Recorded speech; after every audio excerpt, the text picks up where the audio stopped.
god! I'm back! I'm back! Please, let me back in. Let me back. Please, I'm here, I promise. This isn't the first time that my stream has disconnected while I'm playing Genshin. It also reset the dialogue. Help.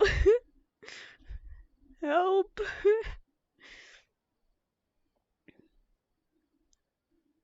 Oh god. I'm gonna wait for my stream manager to no longer say that my stream is unstable. This might take a bit. This is why we have the scuffed tag always on. Always. No, Red, please, no!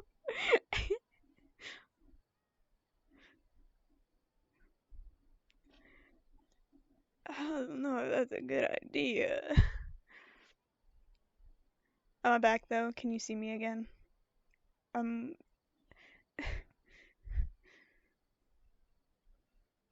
Am I being viewed?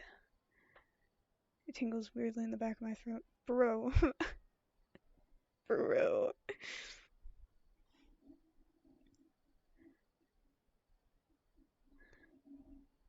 I really can't do anything about, like, any of this. This sucks.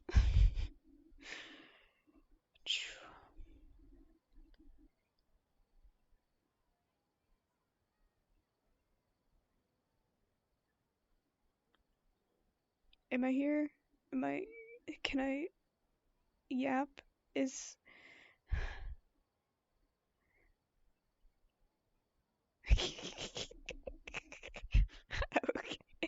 Red. Good to know. Good to know.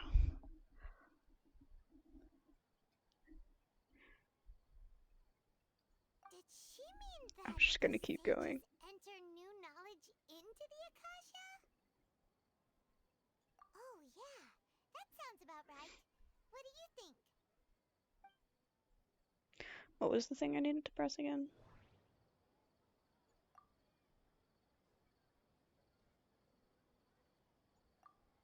It was that one, right? You mean Yeah. Akasha is causing our mental fatigue? Huh. Now that I think about it, my head's been feeling unusually heavy. When the desert dwellers set off on their quest for knowledge, Time the to go sage through this once said, dialogue again. knowledge always comes at a price. Oh wait, my thing Compiling the probably... entire country's knowledge. You think the Akasha pulled a 180 and is extracting information from us? Let me delete that new message.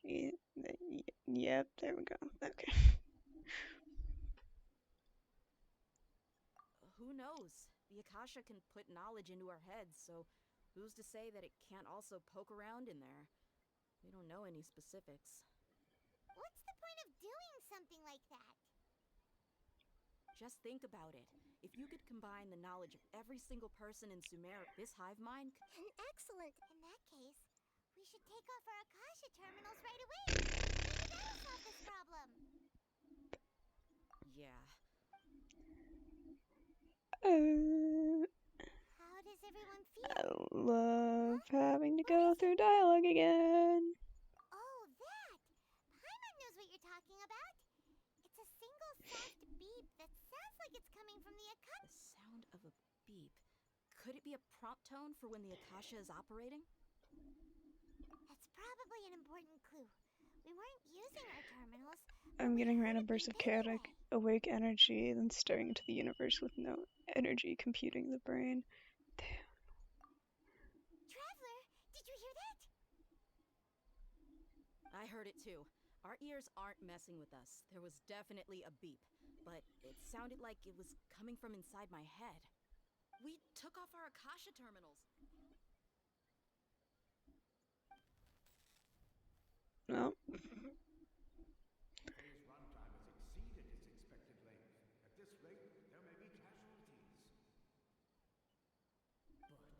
But we cannot lose all of our progress. Bitches!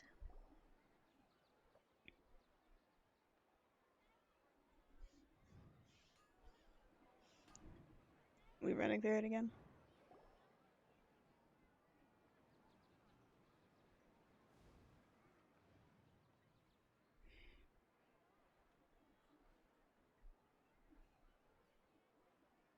Paimon remembers everything! Good. You adapted quickly this time. We definitely took off our Akasha terminals last night, but we still heard that beep. Why is that?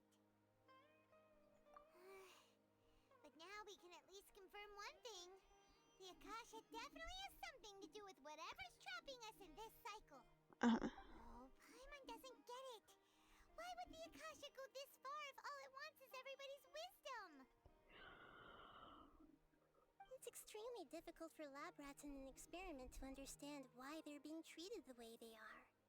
If we're lab rats, then what are you? Nahida, you've never told us anything about yourself. I wonder why. I guess I'm the moon. The moon? Wasn't that the result of our divination? Anyway, knowing who I am won't help you get closer to the truth, so you should focus on other things. Don't get distracted and miss any clues. Okay then. Dia helped us a lot yesterday, so let's go find her. If Paimon's reading the time correctly, those kidnappers should be showing up soon. Can I finally fight something? No. No, I cannot.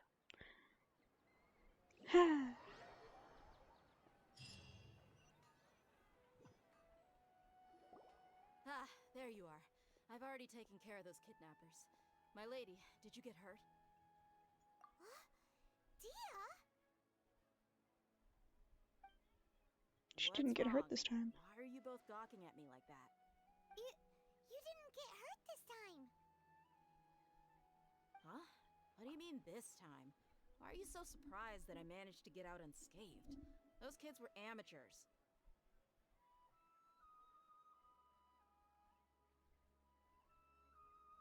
Shh! How did you know about my greatsword? I haven't told anyone about it. Please, don't tell Miss Dunyarzad. So Dia's lost her memories after all. Anything strange? You already know that I got a new greatsword. If I had to say something, it's weird how such a new weapon could feel so familiar. Put the pieces together. Put them together. Already used it to fight a countless number of battles. You're saying that It's the same battle, although you don't over and remember over again. using it, your body feels like it does? That's right. Both mercenaries and warriors heavily rely on muscle memory. Only knowing the theory of battle won't get you anywhere. Traveler, what do you think? Yeah, Paimon's feeling really hopeful. Oh, you're right! Earlier in the Samsara, something like this would have never happened. Squeaky chair. I have no clue what you two are talking about, but it's still dangerous here, so... So you want us to take Dunyarzad somewhere else to rest while you check if there are still more kidnappers around, right? How did you know what I No, Can you read minds? you're purple. Forget it. My phone doesn't like name colors either. I think it's something to do with just mobile Twitch.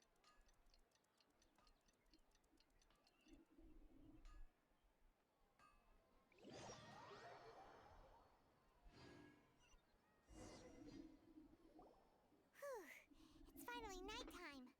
Aside from Dia not getting injured, everything seems to have stayed the same. Listen, Nahida, we found out that Dia got out just fine today, even though she got injured every other time she fought the kidnappers. Do you think the Samsara has been broken? Have we saved Dunyarzad? Doubt. Really? Good job on all that progress. Get some good sleep tonight. What kind of an answer is that? Tomorrow will come. Everyone assumes this is common knowledge, but the only way you can know that for sure is if you experience tomorrow. How many todays has it been? Is it possible that today will be followed by yesterday? Does tomorrow truly exist as anything beyond a made-up concept? It's even possible that this entire world is a lie, and the history of the whole world has just been one endless Sub-Zero God, don't give me a festival. fucking existential crisis. Paimon's brain is already shut down. That's why it makes no sense to waste your energy thinking about things you will learn tomorrow. Get some good rest. You know, use the bathroom and flush your anxiety dookie away. God, that Huh? tomorrow will come. That fucking What did you activated just my say? FNAF brain, and I just looked deep into the phone and went, tomorrow is another day. Damn. People always say they feel a sense of relief Bro's after they autism take a picked up. doop-doop. That's why I suggested you could try that. Is that so strange? It's so strange and so against common sense that Paimon's at a loss for words. You were sounding kind of smart just a minute ago. Yeah, even though it's happy and lively ADHD at is the sleepy. Sub-Zero Me, me, me, me, me, Festival me, me, me, every me. day, it feels like it's been a long time since we've really gotten to relax. Let's go back to our room. Hypnotism is raving. Continue the harvest. Compared to what we stand to achieve, these sacrifices are trivial. The ultimate fight. ADHD versus autism. We're still in the same day. Nahida, you already knew last night that we didn't break out of the samsara? Why did you tell us? Would there have been a point? You would have spent the night with new worries, with tomorrow still out of reach. In that case, you might as well rest within that brief moment of hope. An opportunity like that doesn't come by often, and I thought it might help you clear your minds. Paimon thought the Duke did that! Whatever. Guess you were looking out for us after all. Of course. In the time we've been together, you two have been everything to me. Paimon's flattered and everything, but maybe you're taking things a little fast.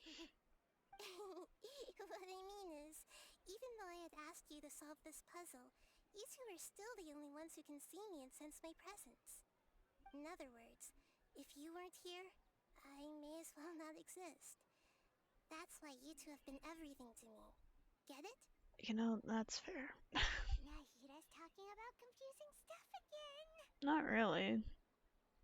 That Anyway, makes sense. that's enough chit-chat. So, Traveler, did the new clues yesterday help you gain a new understanding of the situation? Huh? Why are you scrapping your previous theory? Oh, yeah! You're right! Gosh, how did we not notice that? In a simple time loop, people's physical condition should also reset. Mm-hmm. So, what's your new hypothesis? Oh god, don't make me think again. God.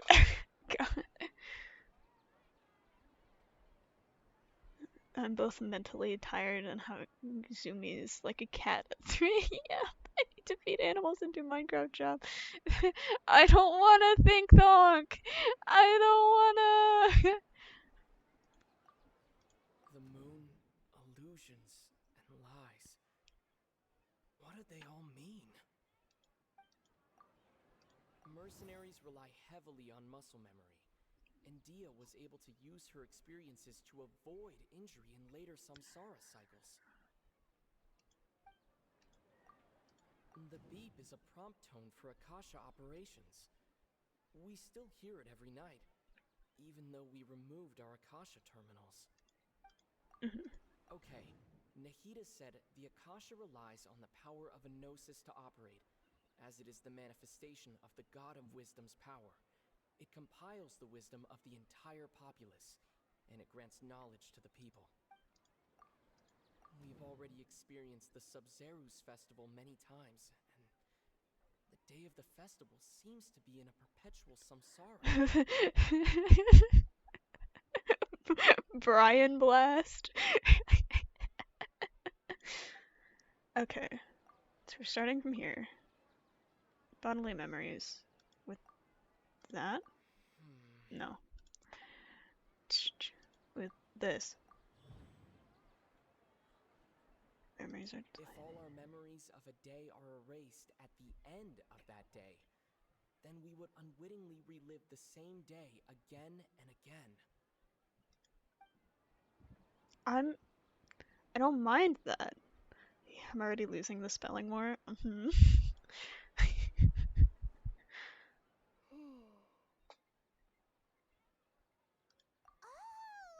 the beep we hear every night could just be indicating the deletion of our memories. That's why when we That wake doesn't up, make everyone sense thinks the with Sumeru's festival hasn't happened her, yet. though. It's Because there's already the another next day, version but of her. everyone still thinks it's the day before. But muscle memory can't be erased. That's why Dia has been getting better at using her greatsword. Now everything makes sense. A brilliant deduction. Nahida, tell us if we're right or wrong. To put it simply, it's as if you've mistaken a pyro crystal fly for a firefly in the night. You lost sight of its true nature because you focused too much on your perception that it glows. That isn't simple at all! Why don't you go talk to Miss Dia again? You might learn something new. Right! She did help us find our latest clue after all. Let's go! Sure.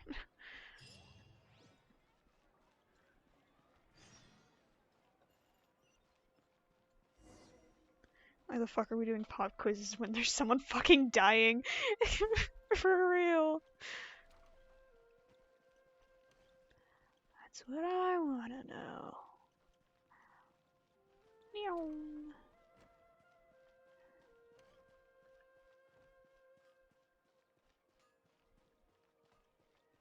I want to steal all of that, but now is not the time. There you are. Really took me a while to find you. What's up? As expected, Dia also didn't get hurt today. Get hurt? Why would I? Don't underestimate me.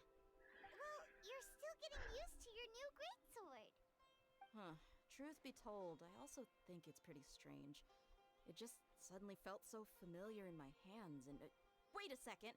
How did you know I got a new greatsword to begin with? I didn't tell anyone about it. Traveler, could you explain the situation to her today? I've gotten a little sick of doing it. Oh, that works.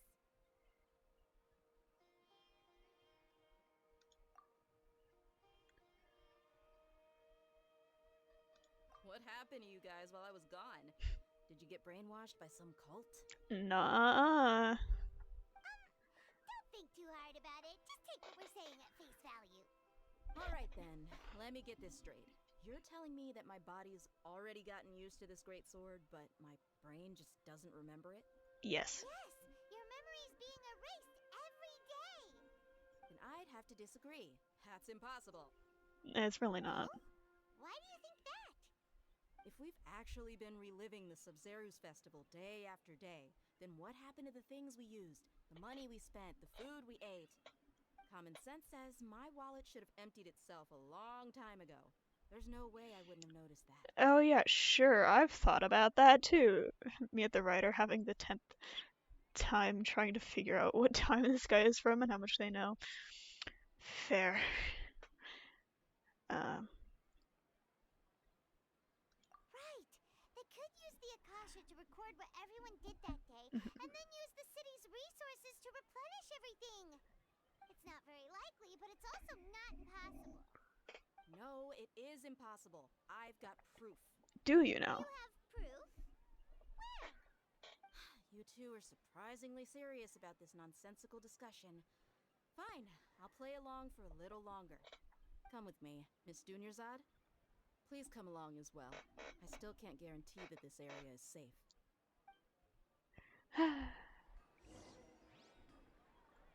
Paimon can't believe it's Dia who wants to show us something this time. 2 days ago, we were the ones taking her to see Dunyarzad.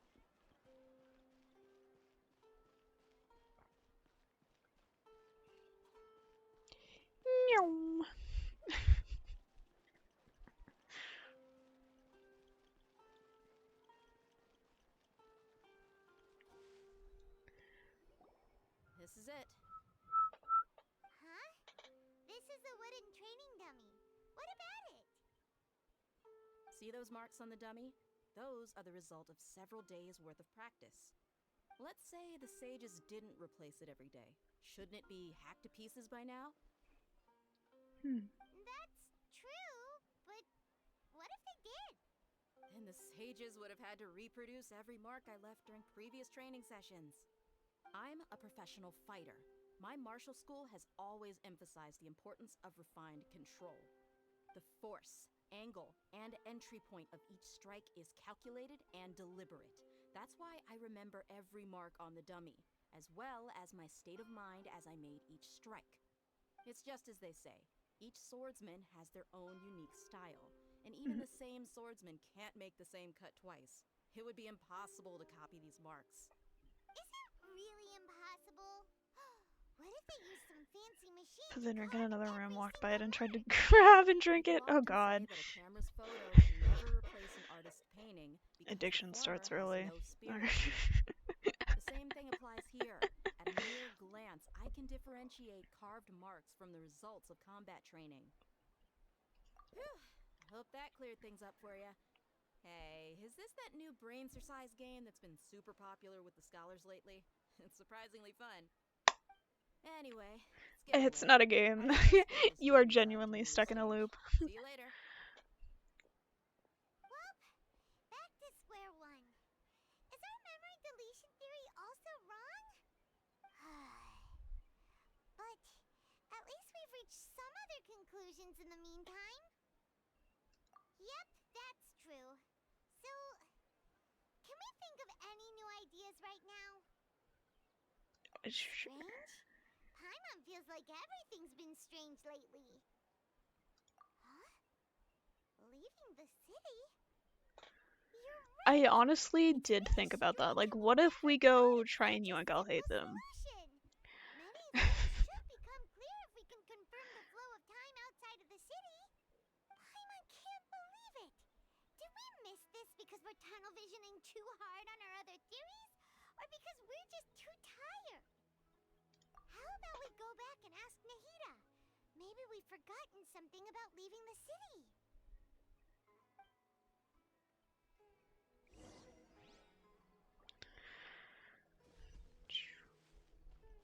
It's watermelon flavored man. I already am addicted to watermelon. I have watermelon bubblegum, watermelon cars, smellies, watermelon popsicles. Okay, watermelons are really good.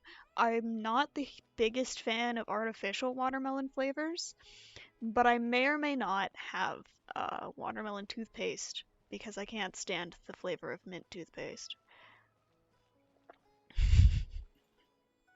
Hi, Nahida. Nahida, we're back! You're back early today. Did you find something new?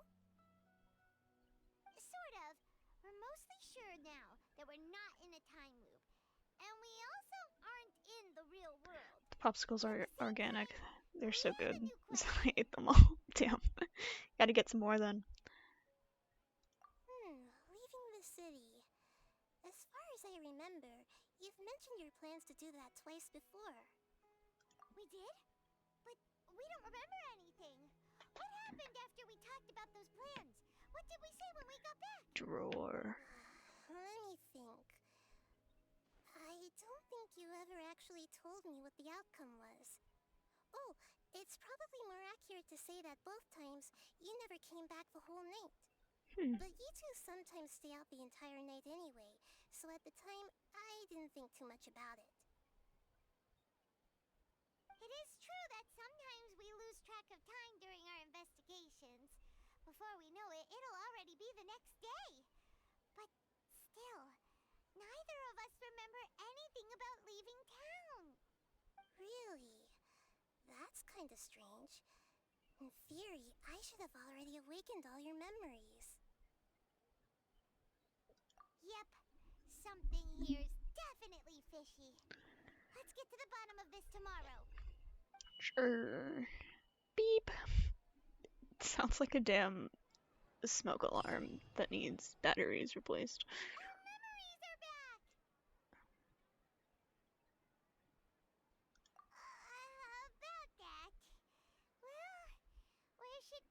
begin?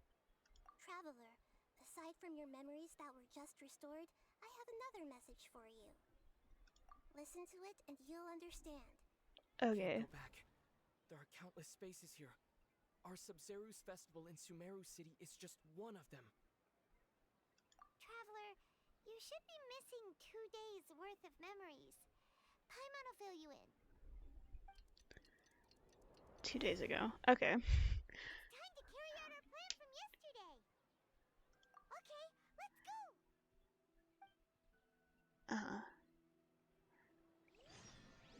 Ooh. Looks like an old film reel. Where? That way. Pot. Yippee.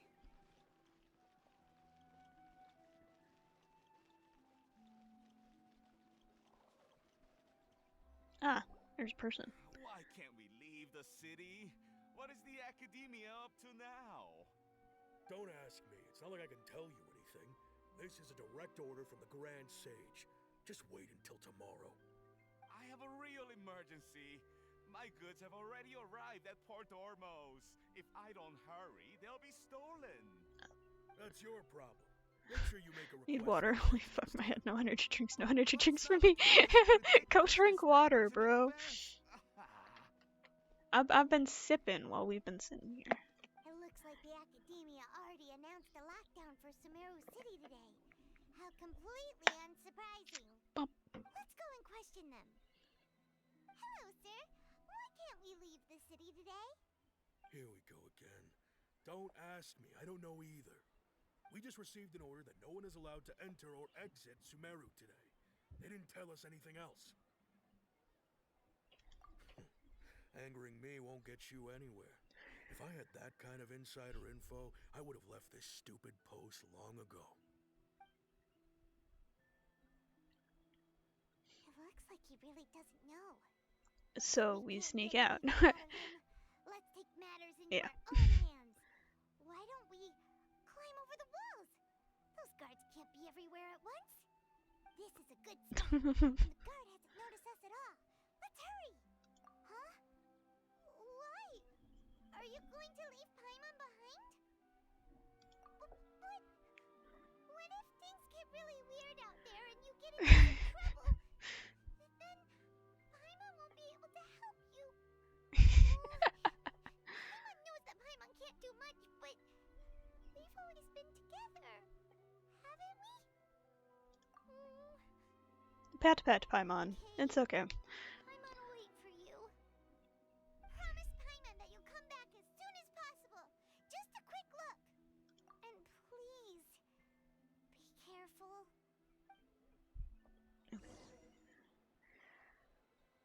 No Paimon.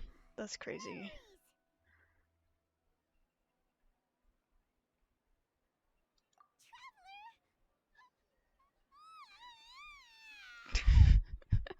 Oh god. Paimon thought Paimon would never see you again. You just disappeared. Paimon waited for you for hours and hours at the city wall and you never came back. You promised Paimon that you were only taking a quick walk. Paimon, calm down. He's here now. I don't think he understood what you were saying. Paimon doesn't care. Paimon wanted to go look for you, but you also said that Paimon should stay. Paimon was so worried and so scared the entire day. I'm sorry, Paimon. Okay.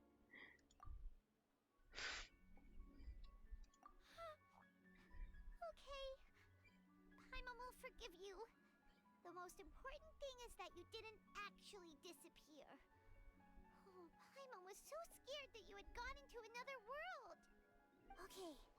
Paimon, can you tell us your perspective of what really happened yesterday? I see. Using two people's different perspectives. After that, you left the city. Paimon kept her eyes on you the whole time, but then you disappeared in an instant.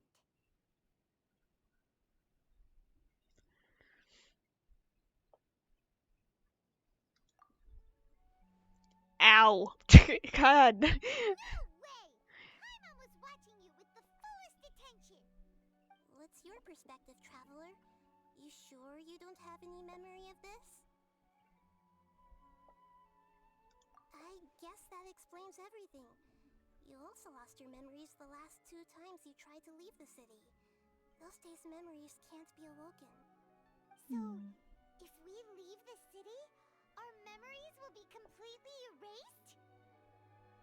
It really sounds like something big outside of the city is being hidden on purpose. But this way, we'll also never discover what's outside. Something like a message? But how can we send it back? Don't look at me like that. I'm not used to being stared at. Well... Okay. You want something that can pass on messages, right? Give me some time and take care of Dunyar's out for me. Yep! Now we're talking!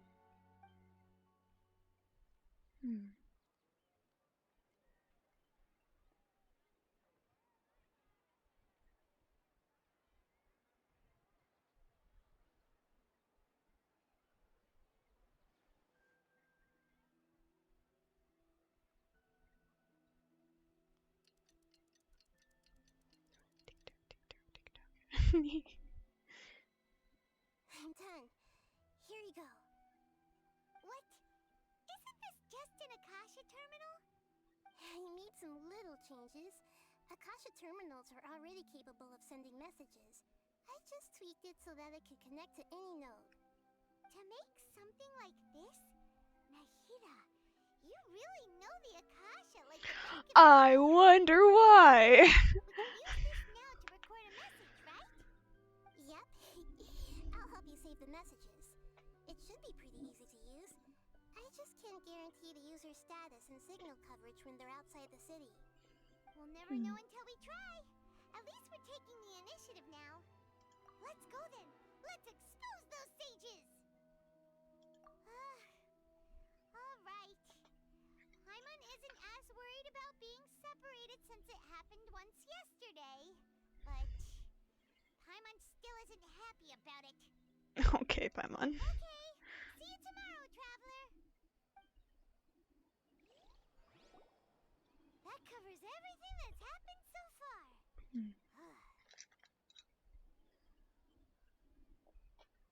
Yes. Although the signal was choppy and had some interference, we still managed to receive 2 messages from you when you were outside. Okay, now that you understand what's going on, let's hear the messages together.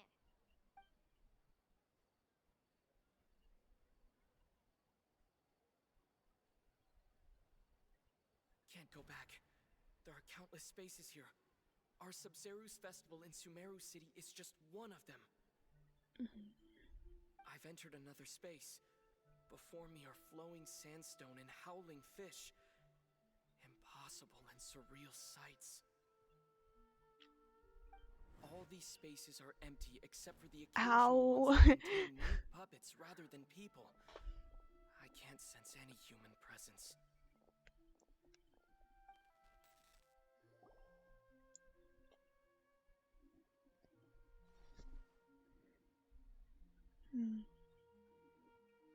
That's one heck of an info dump. It sounds like you left the Sumeru city space when you set foot outside of the walls. But everything looked completely normal when Paimon was looking out from the inside. That's unbelievable. And if we take your word for it, the other spaces all had very weird contents. There's another part here. I only received it last night. These spaces have been disappearing one after the other, absorbed by something like a sun in the sky. Huh. And now, even the final space has also disappeared. Behind me, a lot of spaces just appeared again from thin air. I get it now. Those spaces are actually... It cuts out. Okay.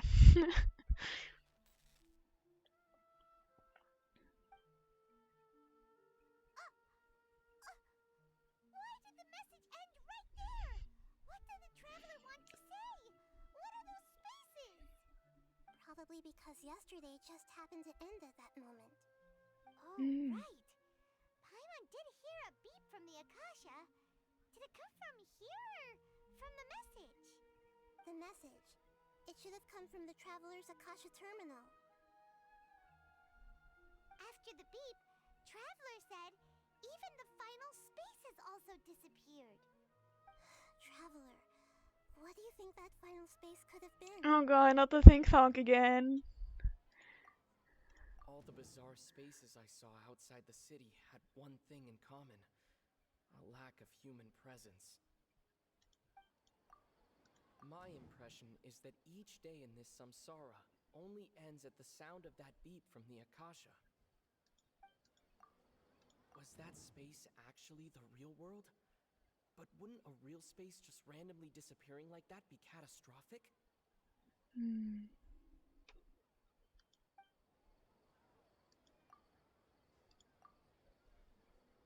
Oh, so that's what it is! After the sound of the beep, the final space, the Sub-Zero's festival, also disappears, and we're taken to the next day. Later on, Traveler also mentioned a bunch of new spaces materializing behind them. Do lots of new spaces appear every day?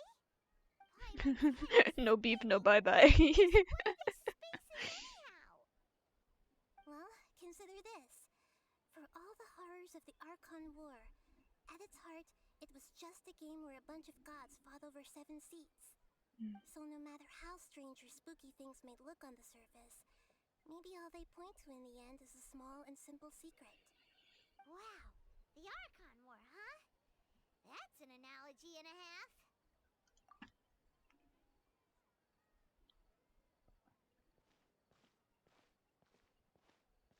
Hey, where are you going? Bye bye, man.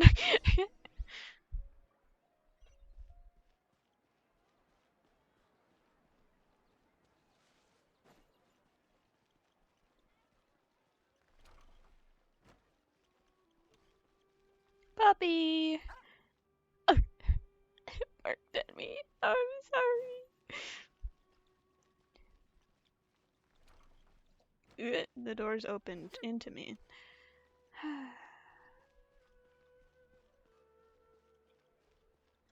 I'm not going the proper way. Fuck that.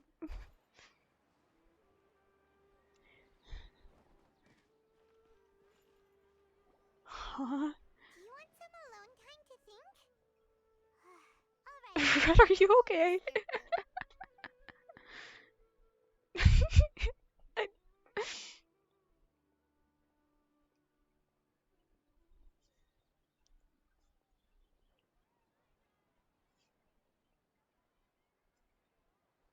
The dance of Sub-Zeros is Okay. about to begin.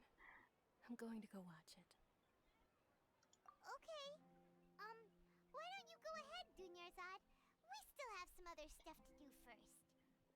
Okay then. See you later. Have you figured it out yet, Traveler? Time is ticking away. Awesome! What is it? Paimon wants to know. Oh, wait, no. Let's meet up with Nahida first. You can tell us both together. This time, we're gonna get to the truth. Sure.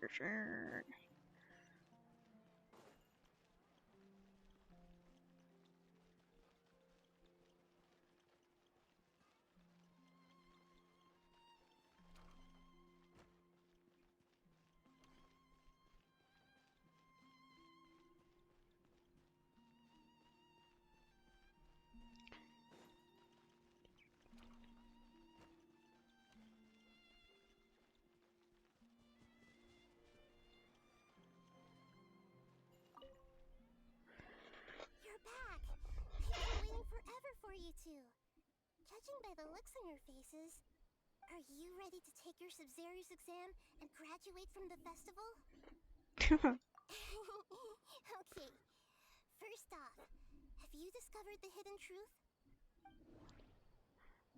Definitely not. Okay, Nahida said the Akasha relies on the power of a gnosis to operate, as we've already experienced the Sub-Zero's festival many times. All the bizarre spaces I saw outside the city had one thing in common: a lack of human presence.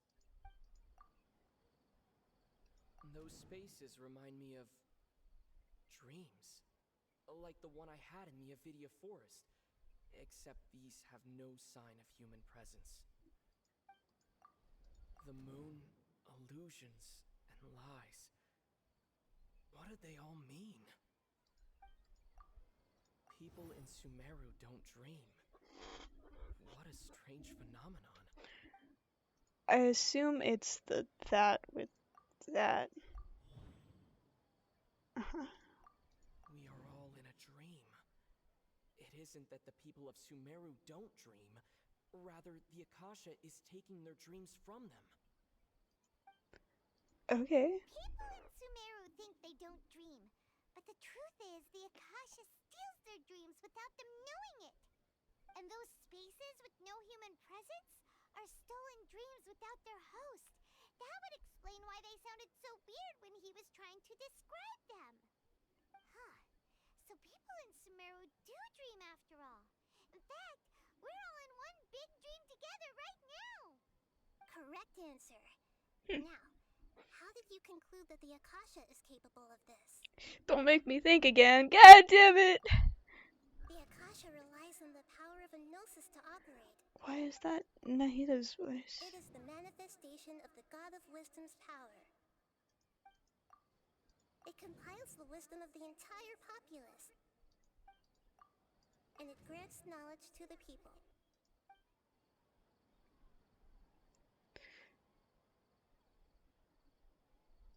That doesn't sound right. Okay.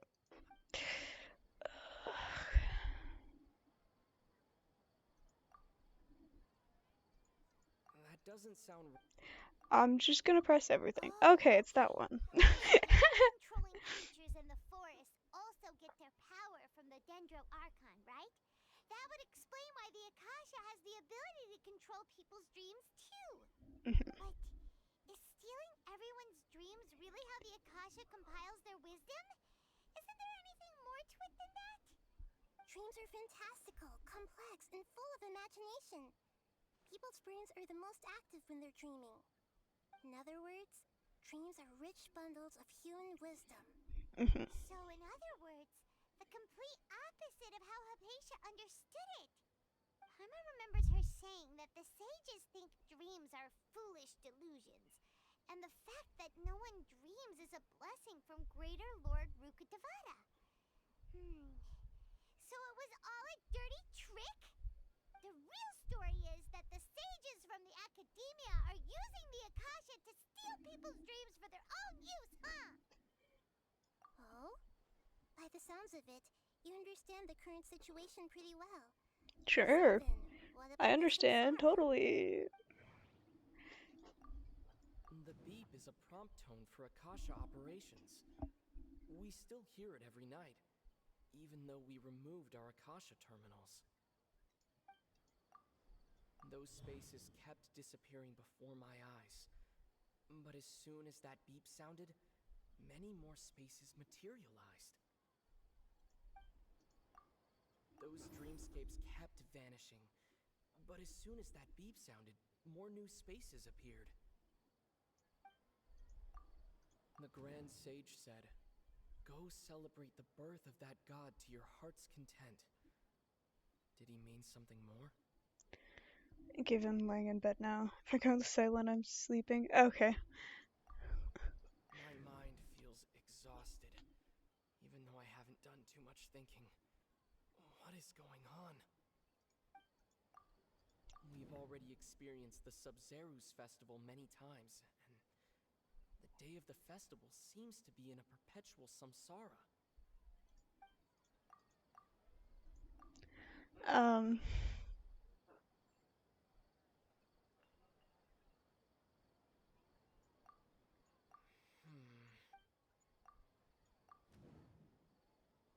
A mass production of dreams? Okay. Correct.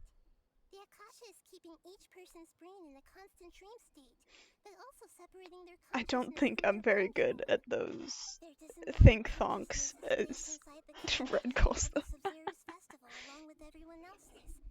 while their now vacant dreams are harvested by the Akasha. No one is any the wiser as another day passes in the dream, and so begins another samsara cycle. People wake up to yet another dream about the Sumeru's festival. The dreams that belong to them are once again harvested by the Akasha, and so it continues. Think thonk, no honk shoe for me. This is like a dream factory, and the Akasha is a dream harvesting machine.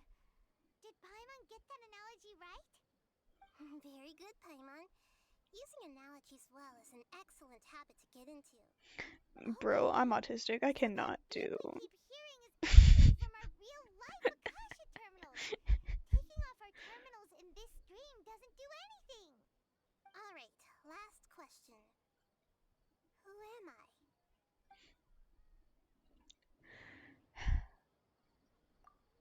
They say that alchemical divination is the Dendro Archon's divine revelation. So then, if Nahida has referred to herself as the moon... Huh. Now that I think about it, wasn't illusions a hint that we're all dreaming? Now that I think about it, wasn't illusions hinting at the sage's deception of I think he Sumeru's said the hero? wrong thing.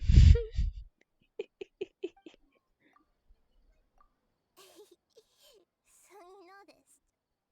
I thought that one would be the hardest question. That's why I put it last. I already knew that. Not at all. Even Paimon guessed that. Everything about you is different. We just didn't want to expose you is all. Now that you mention it, Nahida, you've been hinting to us since the very beginning. It's funny. Thinking back to when we were asking all over the place for info about Lesser Lord Kusanali. Paimon didn't expect to meet you like this. Yeah, this is not a good time. Yes, those can wait until we're back in real life. On the other hand, I'd be happy to answer any more questions you have about here and now.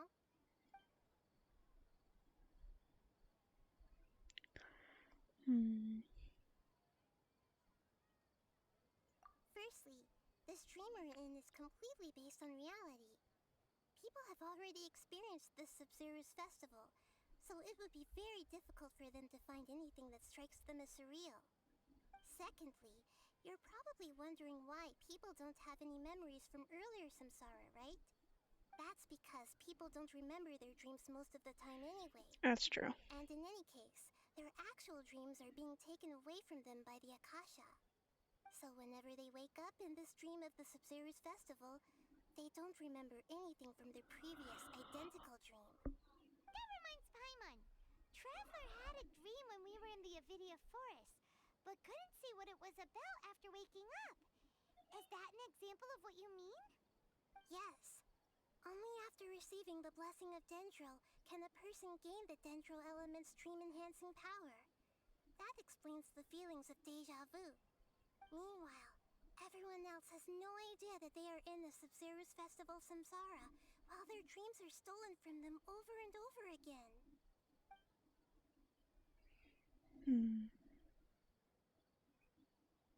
Can humans really keep dreaming forever like this? Will it ever end? And if so, when? You might say your mental fatigue has already answered this question. Eventually, These are good questions, Red, but I don't think Nahida cares. Like Dunyarzad. This relentless exploitation takes an even harder toll on them. People's lives are at stake here, and nobody knows a thing! We've got to put a stop to this!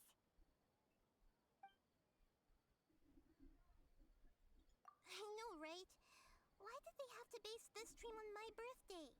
Could it really just be a coincidence? Even you don't know the reason? Wow, now that's strange. The Academia sages are determined to harvest lots of dreams in a short time. Just, no matter I like the you so cost. much, but They have to be up to no good. right now, Unfortunately, I don't know anything about it. really? Traveler, do you have any information? The voices! I don't know what I'm looking for. Those faces remind me of dreams. Okay, Nahida said the Akasha relies on the power of a gnosis to operate. Okay. The Grand Sage said, "Go celebrate the birth of..." Think long, think long. Celebrate the birth of that god? Could it mean...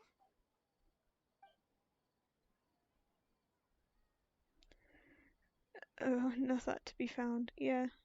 deceiving the people of Sumeru with no regard for their safety? No matter what they're trying to do, this is unforgivable. After we end the Sub-Zero's festival, Samsara, we have to look into them. How can the sages of the Academia do this behind their archon's back? This is ridiculous! In the end, I'm just the moon. The real sun is long gone. A sun and a moon? No, she's not. Nahida's talking in riddles again. Well, Oh, we're out of time today. I'll tell you how to break free of the samsara tomorrow. See you then. 07.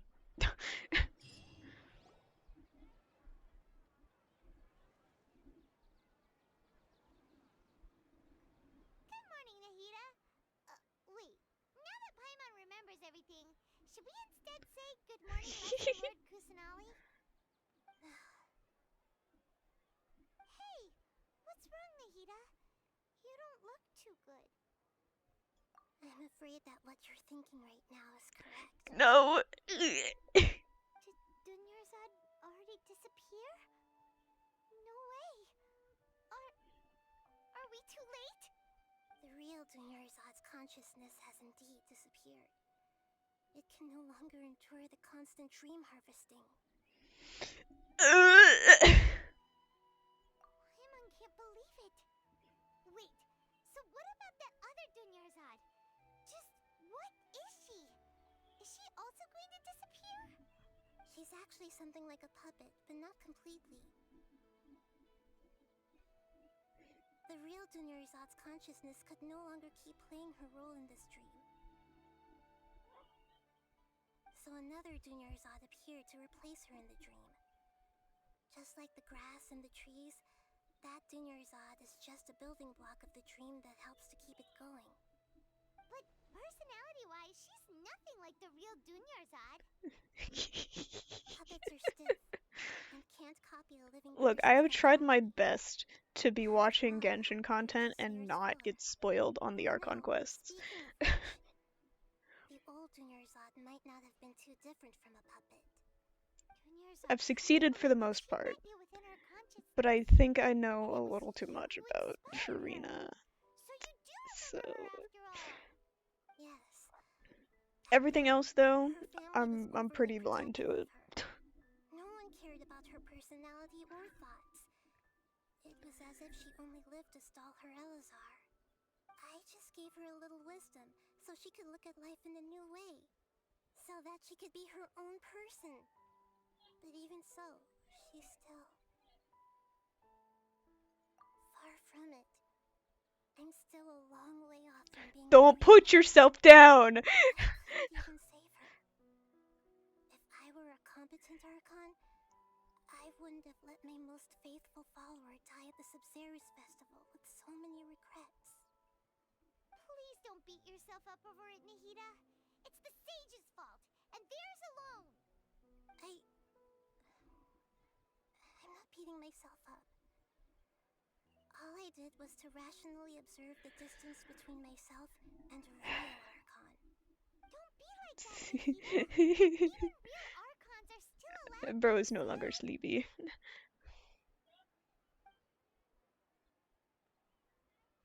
To prevent more tragedies like this, we must end the samsara as soon as possible. Yes, ma'am. But how do we do that? Although the Sub-Zero's festival dream is under the Akasha's control, only humans can dream. Even the Akasha is unable to create them. That means this dream belongs to a host who created it. It's gotta be the guy, right? Huh? So, how should we find that person? The sage. If this is someone's dream, then everything everything here must come from deep within their consciousness. Which means, with the power of imagination, they can change anything in this dream. Imagination? What do you mean by that? Stuck in the energy drink days thinking about the randomness Imagination means hyperfixations. breaking through what you perceive None as of them normal. connecting. They're similar to the other. Bros Like when a bouncing server between at a them. tavern brings a plate to you, you'd naturally assume that food is on it. However, if you're the dream's host and you become aware that you're dreaming, when you imagine gold and more on the plate, the dream will respond in kind, and the server really will bring you gold and mora. But right now, our host is unaware that this is a dream. No matter how many times they're served, it will always be food. Find some way to make that person realize that they're dreaming. Usually, once that happens, the person will wake up and the dream samsara will be broken. How are we going to find them, though? If it could be anyone, it'd be like looking for a needle in a haystack. And even if we FNAF, did Marble find them, Hornets, how are we Genshin, supposed Honkai to Star make them Rail, realize Genshin they're again, dreaming? Homestuck. The cycle repeats. Yeah, After all, like you I said, didn't even play Sky that today might because be I free knew one. if I did, I would get It's distracted extremely when I open difficult, up yes. Genshin, and I wouldn't But have the started only ones streaming. who can do it are you two. And I Remember, needed to stream. everything Hello, you've achieved Lively. up to Thank you this for the point has lurk. all been for the sake of finding the host and ending the samsara. As for me, during this time, I'll be out of town. Out of town? Are you going to that place full of dreams where the traveler went? Yes. I want to try something. There must still be a small wisp of possibility. Hurry and go. Dreams are supposed to be fantastical, romantic, and full of pleasant surprises. Unnecessary things like this samsara need to end. Okay. Paimon's still a little upset. Lorca, don't go into the dreamscape.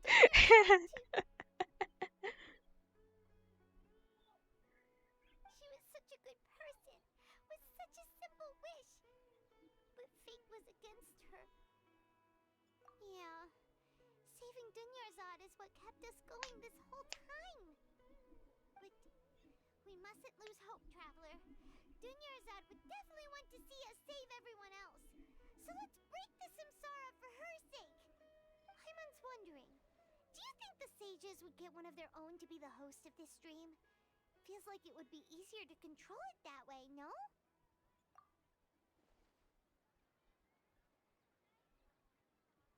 Huh. That's true. Plus, the sages probably weren't counting on there being other factors beyond their control. Like Nahida and us. Yeah, they just kind of like accidentally Who do you trapped think us the in host of here, the dream and is? that was a mistake. Oh, that would make sense. Ferris, the Knight of Flowers, is a symbol of the whole Sumeru's festival, right? Pretty core character. Let's go ask him some questions, shall we? Sure. I don't know how Aether came up with that, but okay.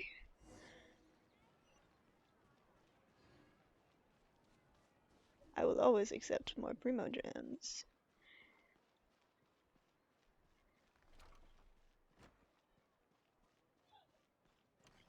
Puppy.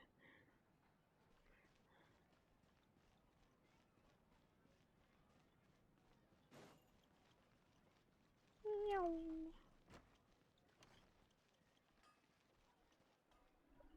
Hey there, buddy Tom pal friend. You're back. You left in a hurry last time. Is everything okay? Everything's fine. Just, it's a little hard to explain. Would you mind taking part in a little experiment with us? An experiment? That came out of nowhere. I'm listening, though. What do you need me to do? Could you make a wish?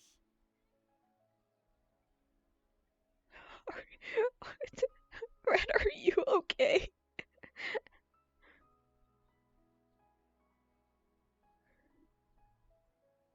You want me to make a wish? Is that a new Sub-Zero's festival tradition or something? Less questions, more wishing! Damn, Paimon. Okay. Okay. My wish. My wish. Okay. I'm a little nervous saying this out loud, but I want Miss Dunyarzad to be happy. I don't know. Maybe there was alcohol in that drink, man. I haven't been so giggly since I got drunk. I noticed earlier that I she looked a bit down. doubt she it. wasn't really talking to anyone. Considering She just doesn't alcohol seem is a like herself. depressant She's always so and gentle and kind. And all the caffeine kids is a love her. stimulant, there have been drinks made before that were both caffeinated and alcoholic, and yeah, they can literally kill you. So I would definitely hope that's not what's going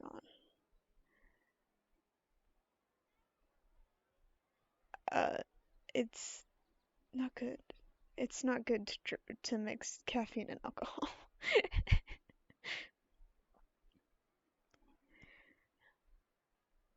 I've also wondered if the reason she asked me to be Fairest Knight of Flowers is because Depressant. I'm I'd like to special see. her or something. Okay.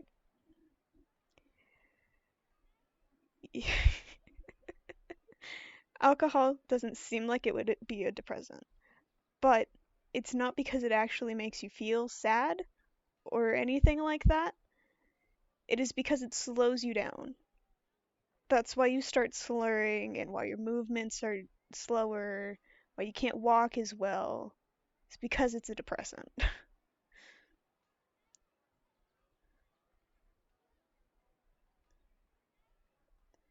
Yeah, yeah.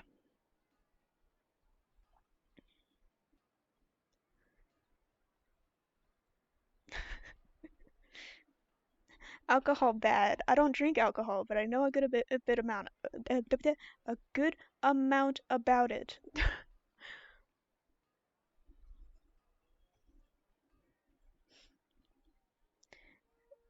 Said med I accidentally took before I drank alcohol. Don't worry, I lived. I figured you did. But yeah, that's not a smart thing to do.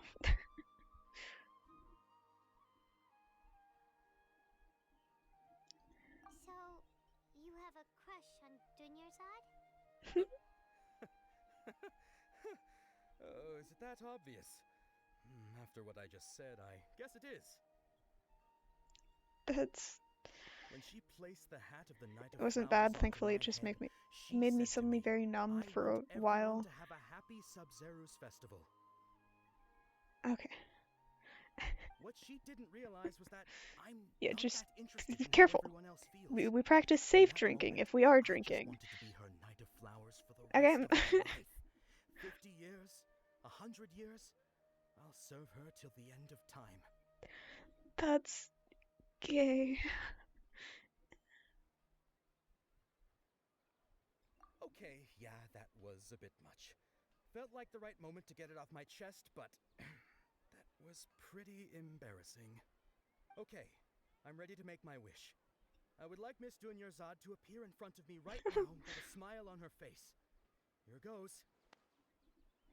Please come true. I'm gonna open my eyes. Oh, you're... What? Farky? Sorry, but only one portion of Yelda candies per person. Back home you go. Nice try, you two.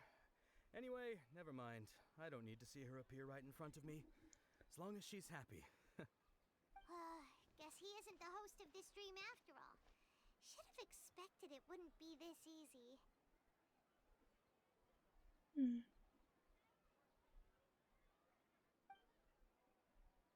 It seems like everyone who knows Dunyarzad loves her. But none of them has any idea that she...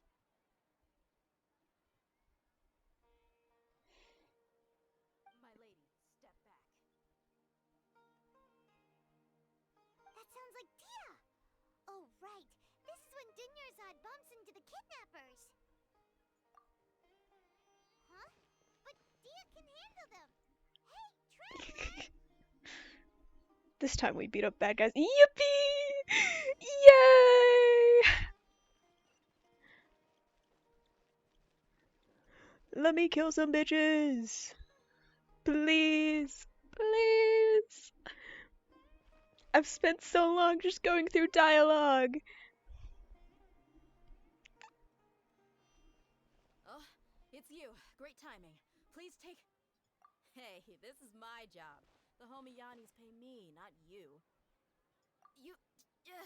Fine, alright, knock Yippee! yourself out. Why are you so worked up anyway? It's not like I don't trust your fighting skills. Anyway, watch yourself. Let me kill some fuckers, please. So you got yourself some backup. Suit yourself.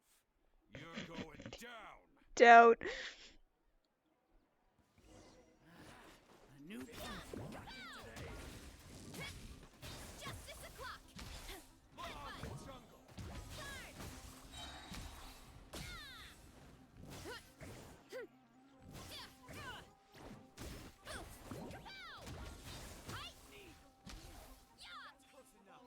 Oh. This bitch is hiding.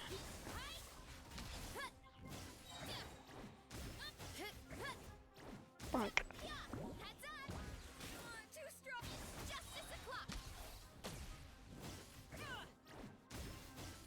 Yippee!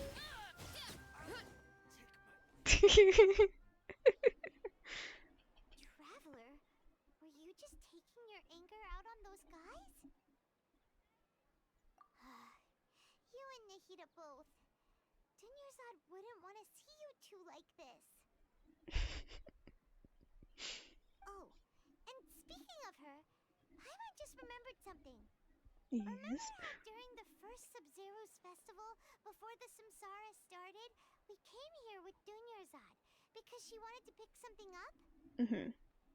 She said it was because she had forgotten something. Okay, so Paimon's memory is working so far. Anyway, Paimon also remembers that she is staying somewhere around here.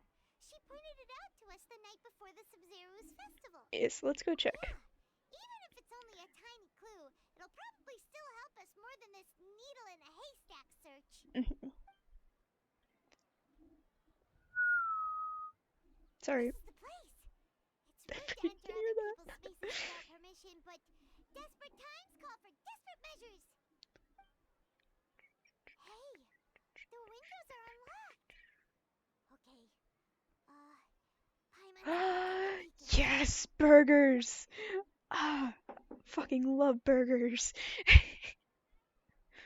was only a temporary residence, so there was pretty much nothing inside except this book on the table. Should we open it? In like 10 minutes, I'm gonna go up and get something to eat. It's been almost 16 days. I was finally able to get these notes written before the Sub-Zero's festival. Once the festival ends, you and Paimon will probably continue your journey immediately. So I was hoping that I'd be able to give you this to you before that. Should I play Genshin or Honkai, or should I do the Minecraft server? Do my Minecraft job? You should play Genshin. Okay. This is a compilation compilation of folk legends concerning Lesser Lord Kusanali, created from a series of interviews that I conducted in succession and wrote down. I interviewed so many people, but I'm afraid that there are very few who know much about her. Still, I hope that this will be of use to you in your search for her. I'm sorry, I'm not used to reading aloud. Gandharvaville's water supply was once contaminated, forcing everyone to go very far out to get water.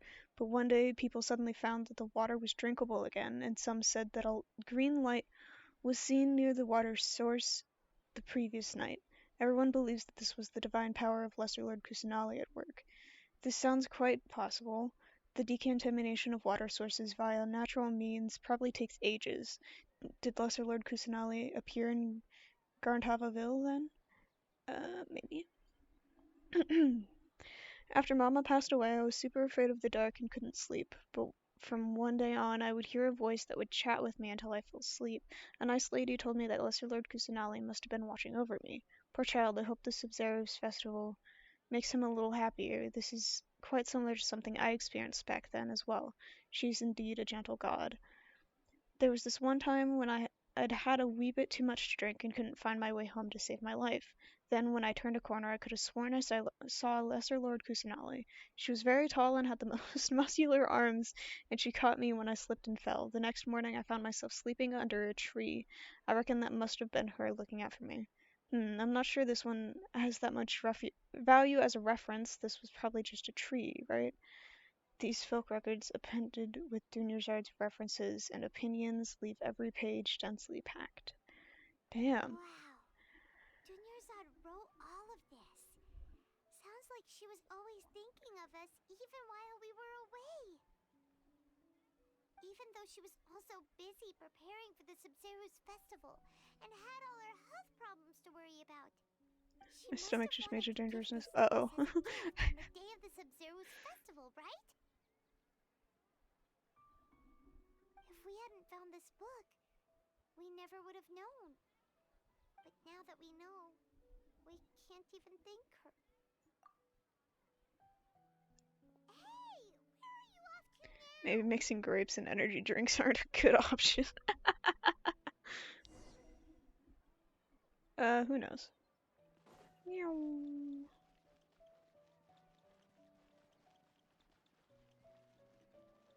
Boing. I did not go very far.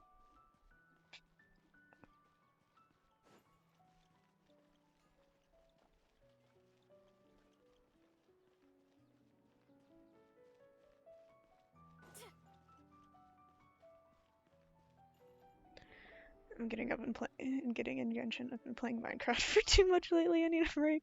Yeah. It's Dunyarzad's puppet.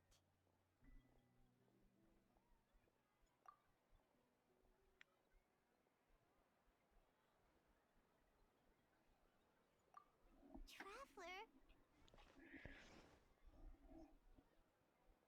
You must be exhausted.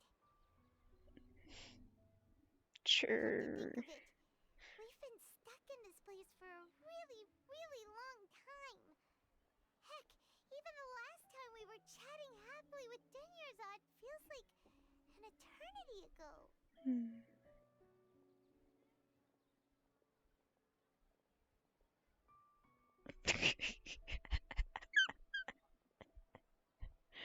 Sorry, this is not something I should be laughing about.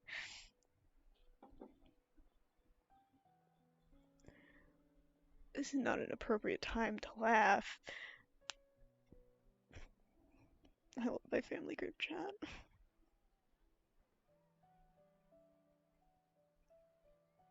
Paimon still remembers when we were sitting here, and the way her eyes sparkled when she talked about Nilu's Dance of Sumeru. The game needs to download? Oh yeah, because there's been an update and it's been a hot minute since you've played.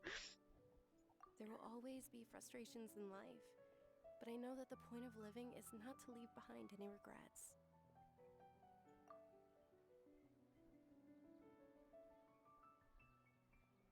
That was what the real Dunyarzad said, wasn't it?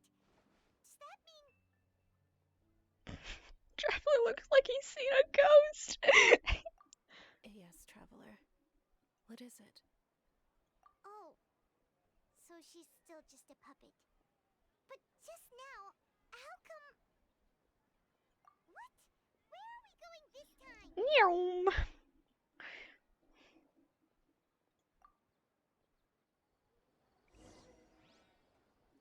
Yeah, let's go punch that guy that said no in the face.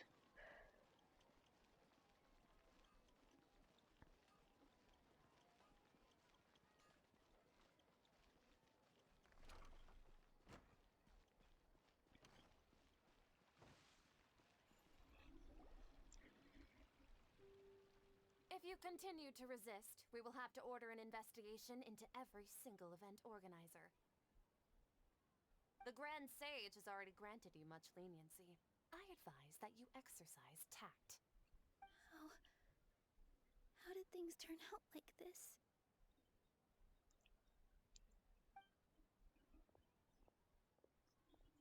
Step, step, step, step.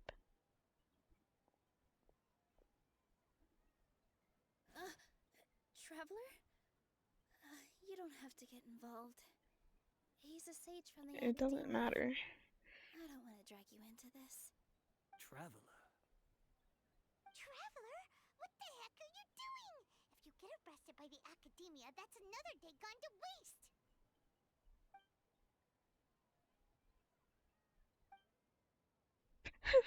What is going on?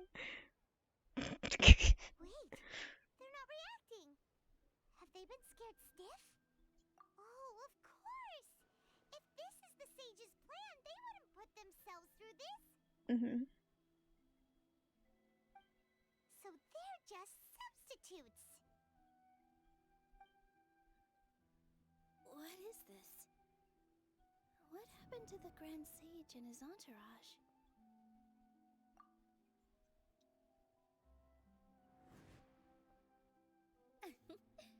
Like I said, they symbolize the goddess of flowers. It's just a shame that all the real Padisaras went extinct after her death. Yes. The Greater Lord brought forth new Padisaras in memory of the goddess of flowers. But she ultimately could never truly replicate that beautiful shade of purple.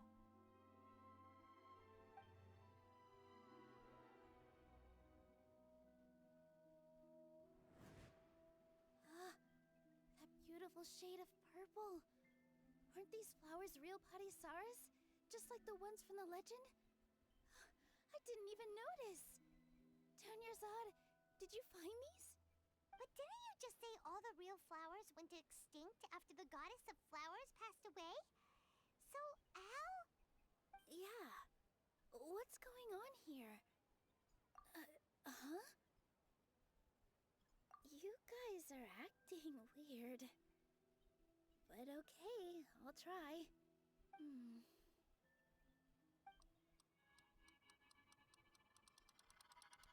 Hey!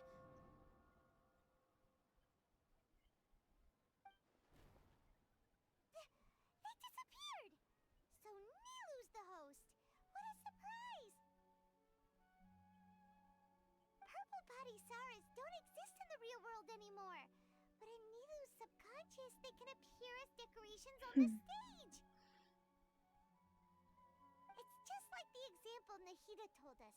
People assumed there will be food on a plate, and Nilu assumed there would be real Padisaras in the flower pots.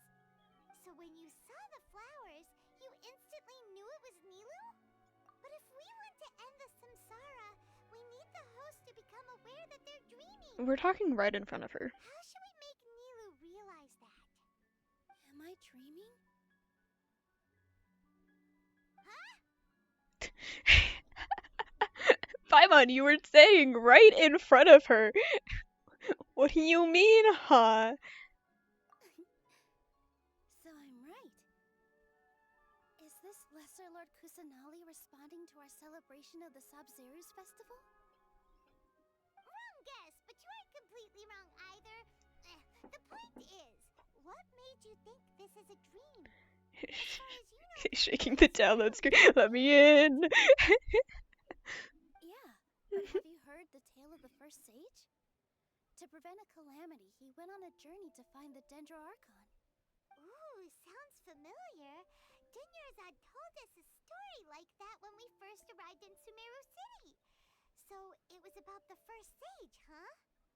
Yep, but in the part you heard, he hadn't become the first sage yet. There's more to the story.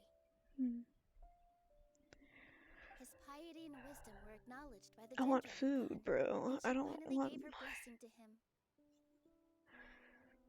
All kinds of spectacular scenes appeared in front of the first sage, as if all the knowledge in the world was being painted onto a canvas right before him. Ow. He was captivated. After who knows how long, he mastered all the knowledge he could comprehend. Afterward, he said to the Dendro Archon, Yes, do it. Do it now. I've been away from home for far too long. They must be worried. The Dendro Archon smiled. The next second, the sage found himself lying in his bed, as if he had just woken up from a dream. His wife lying next to him said, "You're off to search for the Dendro Archon today, aren't you? Have a safe journey, my love. In the end, the first sage took care of many disasters in Sumeru City and founded the Academia. What a happy ending. Mm-hmm. So, the first sage was dreaming ever since the beginning of the story? He never went on his journey? Yes. But his faith and determination were conveyed to the Dendro Archon, so she blessed him in the form of a dream. Paimon understands where you're coming from now. That's a really interesting connection. But we really gotta wake up soon, like the sage in the story. I see. Well, it just so happens that today's Sub-Zero's festival is almost over too. Genshin or designing? Well, considering you're waiting for Genshin to download, you should Since we're in a dream, design. let's make this final dance of Sub-Zero's as beautiful as we can.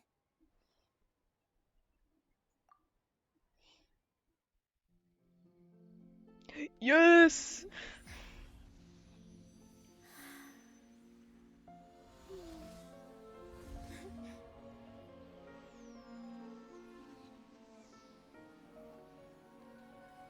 The wait is over, everyone. I dedicate this to our god, the Dance of Sub-Zeros.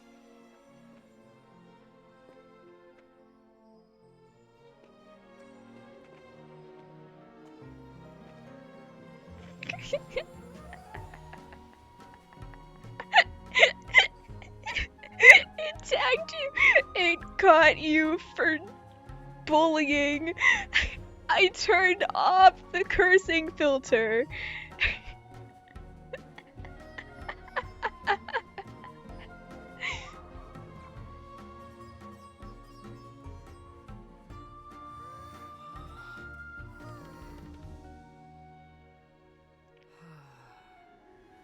I'd be lying if I said Bullying I that had no was regrets. cheering. I would love to see Nilou's dance.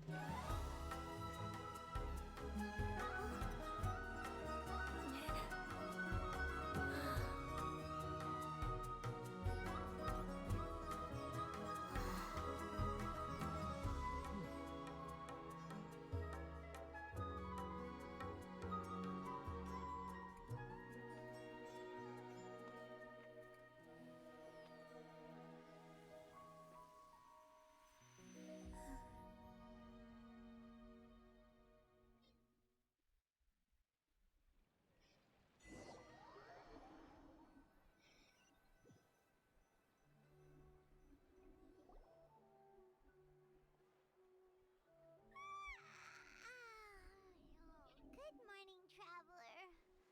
Oh, Paimon feels like she's been asleep for the longest time. My head hurts. My head feels super heavy. Did we oversleep? Do you even remember going to sleep last night?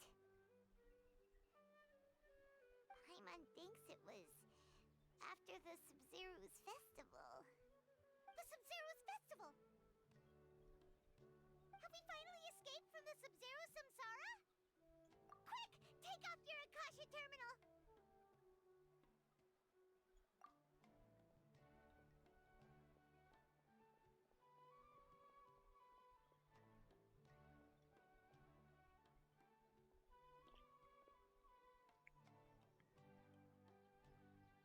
She's not in her room. What happened? Huh? What usual spot? It's the spot. I don't know what spot it is. Apparently it's that. Oh, I see. Now I remember the spot. Catherine! Well done, traveler and Paimon. Ah, I see. Thank you, Dunyarzad, for organizing the Sub-Zero's festival for me. I'm sorry, who are... Dunyarzad! You're okay! Oh, don't scare us like that! Oh, Traveler Paimon. something amazing to tell you. Mhm. I just had a dream, and I saw Nilu performing the dance of Subzerus.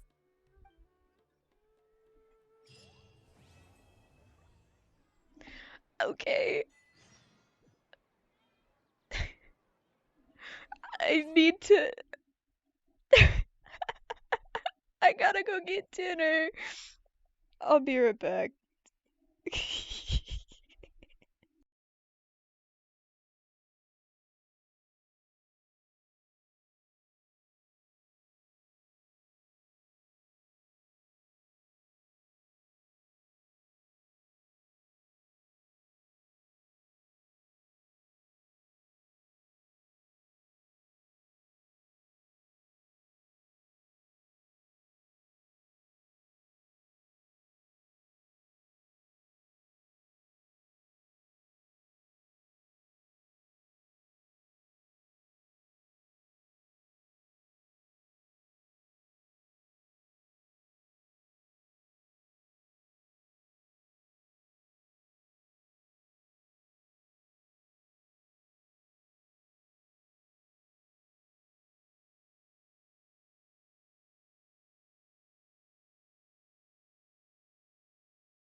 Guess who's back? Back again. I am back. Tell a friend. You're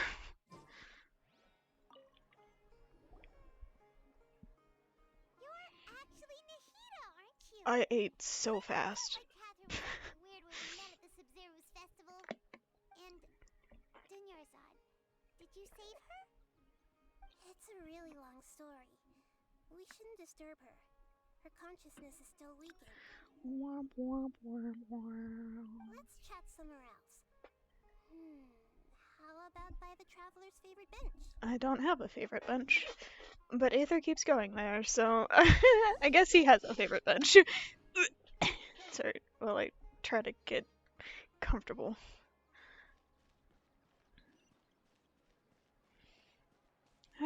Back through this.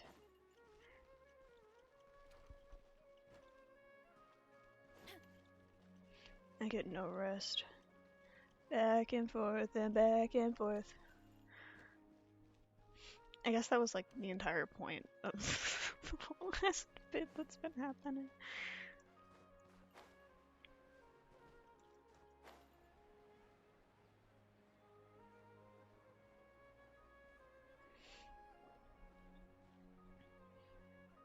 It's always weird to see Catherine's full body. Let's talk about Dunyarzad first.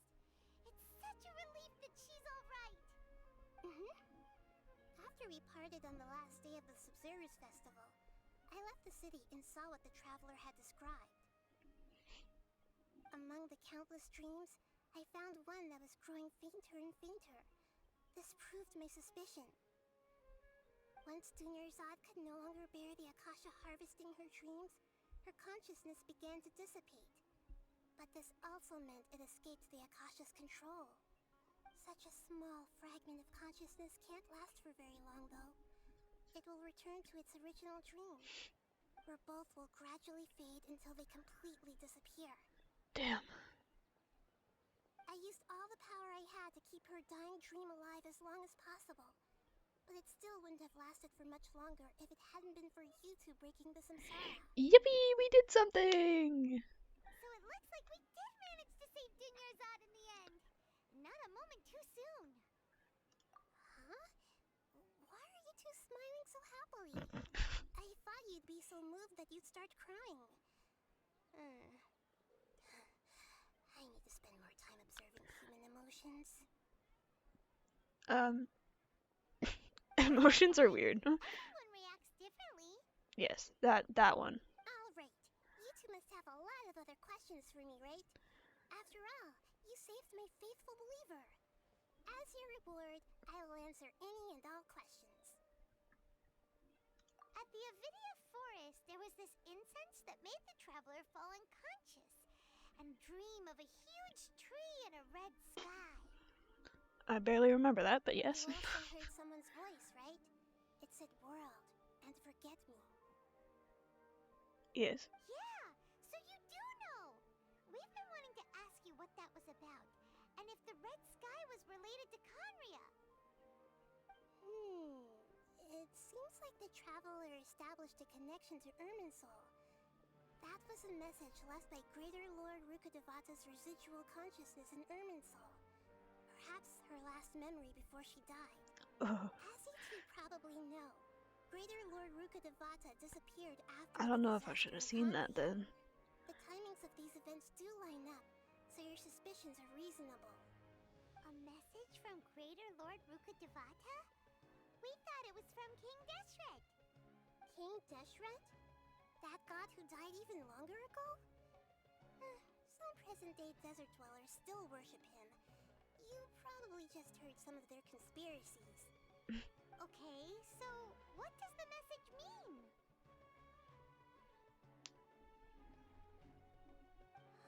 I still haven't managed to decipher it. Even the Akasha isn't currently capable of doing that. Damn. Greater Lord Rukkhadevata's residual consciousness in Irminsul seems to be contaminated with something that has a very dangerous aura to it.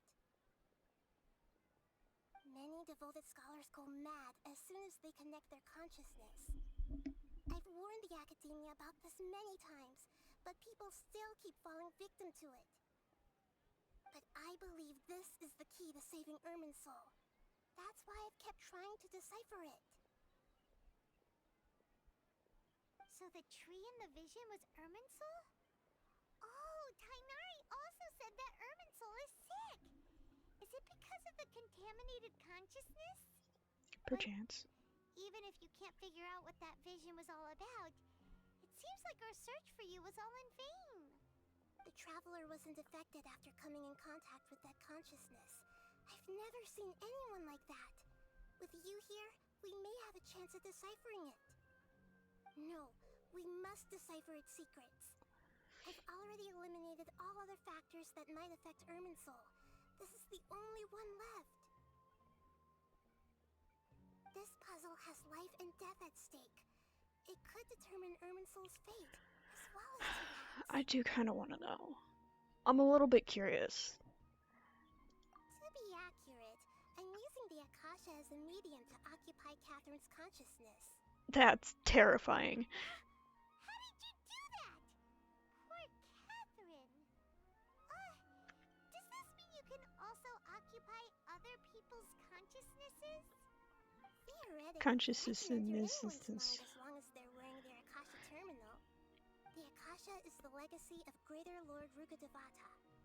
As Lesser Lord Kusanali and the first Akasha terminal, my consciousness has always been linked to the Akasha. I've always respected my people's free will, so I've never actually occupied their consciousness. When necessary, I just borrow this bionic Snezhnayan puppet. Hold on. Did we just learn some deep, dark secret?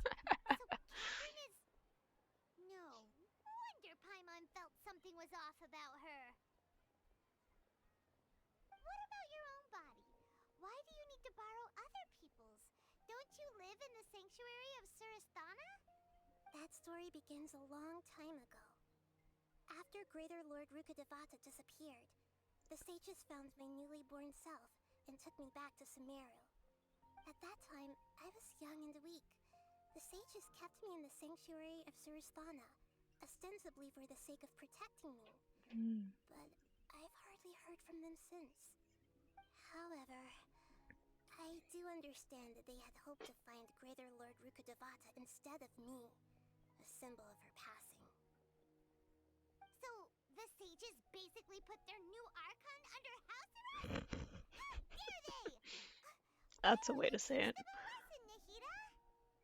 In some ways, they aren't wrong. Greater Lord Rukkhadevata was omniscient and omnipotent. Even after her death, the Akasha is still empowering this nation. And I'm still really far away from being able to call myself the God of Wisdom. Moreover, the Academia is also more proficient at governing this country. My existence has little meaning. Yeah, you got a lot of believers. Just look at the Sub-Zero's festival. Everyone who showed up truly loves you. Shut the fuck up, chair. No one cares. I honestly don't need physical freedom as long as I can connect my consciousness to the Akasha. Trying to find a way to save Irminsul is my life's mission and top priority. I will work on that, and try to live up to being a deity in the meantime. Good luck. Every 07. once in a while, I will also take up the duties of the God of Wisdom and enlighten a lost soul here and there. Doing all that should be enough. You mean how the Akasha stops you from having dreams? Yeah, it's been such a long time. No one's noticed something's up? It's not that no one noticed. It's more like no one cared. Ultimately, it's all rooted in the sage's misdirection. Misdirection? The sages convinced everyone to believe that being unable to dream is a sign of rationality and wisdom. Not dreaming is a badge of honor in Sumeru. Even if the truth is that their dreams are being reaped by the Akasha. With their propaganda in place, the sages can maximize their use of the Akasha to facilitate their research. Besides, Greater Lord Rukkhadevata must have created the Akasha in the hopes that it could be used to its full potential.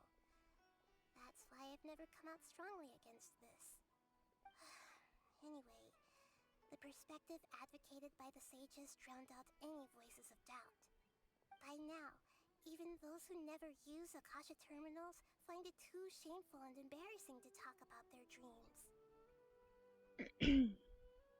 I don't really care about the Sage's plan, not gonna lie. Answers were satisfactory, seekers of knowledge.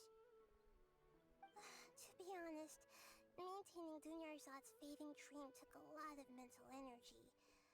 I think I may need to rest for a while. Oh, and you don't need to worry too much about the Sage's activities for now. The Akasha won't be able to conduct another project on the scale of the Sumeru Samsara in the immediate future. Go and get Yippee! sleep. Leave everything to us. What a relief.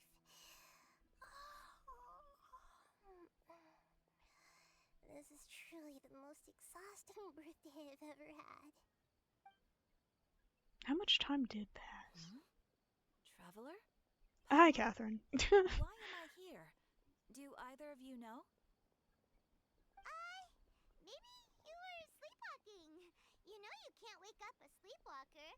We happened to walk by, so we thought we'd wait for you to wake up. Good cover, Paimon. Huh. I should visit my maintenance personnel sometime. Oh, I'm fine. I better go. Thank you. Godspeed, Catherine. We've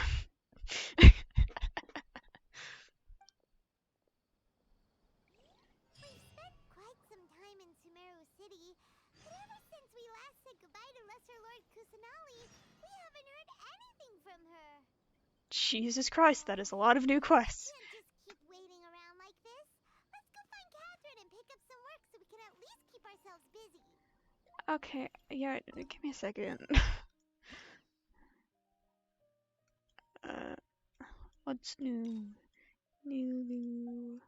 And Tainari. Yippee! Okay, I still have story quests that I need to do. Like a lot of them. Like a lot of them. It's fine. Okay, what do we got down here?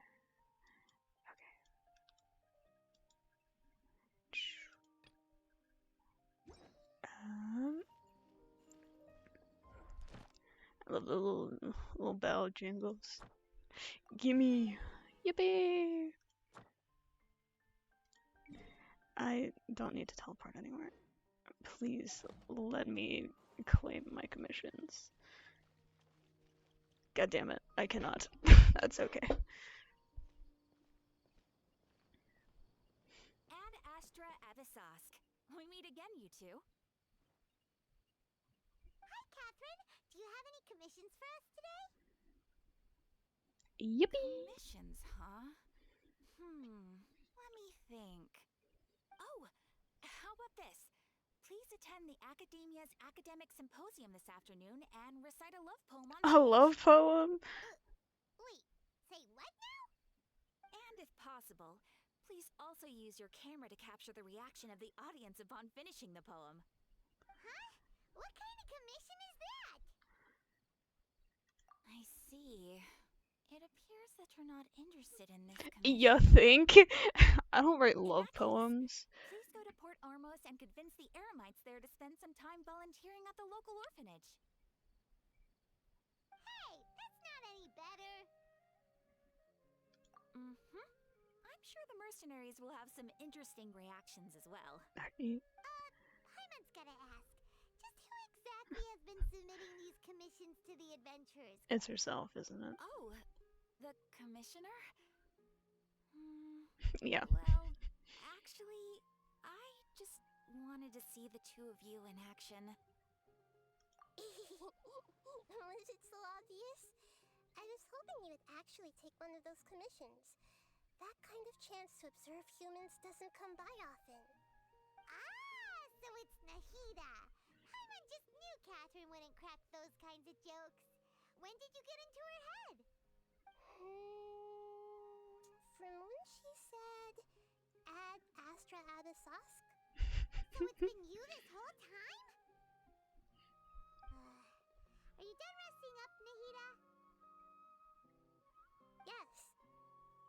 sleeping ever since we parted ways. And I even had a really, really long dream.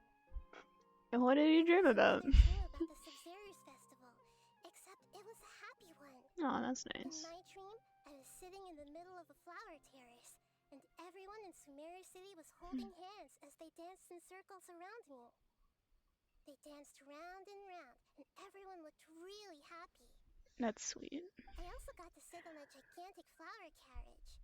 Ferris, the Knight of Flowers, raised me really, really high above the ground, and I was throwing an endless amount of Yalda candies at the children. You know, Nahida, maybe your dream is how the Sumeru's festival really should be. It's meant to be a joyous time where everyone gets together to celebrate your birthday. Huh? Wasn't I describing a really happy dream? Why are you both looking at me like that? Wait, could this be an example of the emotion known as pity? No, we aren't pitying you. That would only make everything worse. We just don't want you to feel too sad. By the way, have you had a chance to visit Dunyarzad? How's she doing? The Homiyanis haven't allowed any visitors after the festival, so we haven't been able to check on her. Yes, I paid her a visit right after I woke up. She was resting at the time. Her condition is stabilized. However, since Elazar is a manifestation of the withering on the human body, we can only cure it by finding a way to take care of Irminsul's own withering. But for the moment, our top focus should still be figuring out what the sages are up to and what they're planning. Right. Who knows what'll happen if they manage to pull off another scheme like the Samsara of the Sumeru's festival? So our first priority should be investigating and putting a stop to the sages' activities. As for how we should pull that off, let's discuss it somewhere else. There are too many adventurers around here. Oh, good point. Sorry, adventurers. We're gonna be borrowing Catherine for a little while.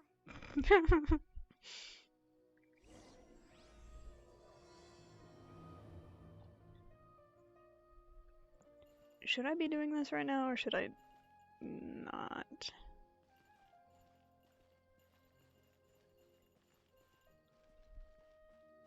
Where am I going?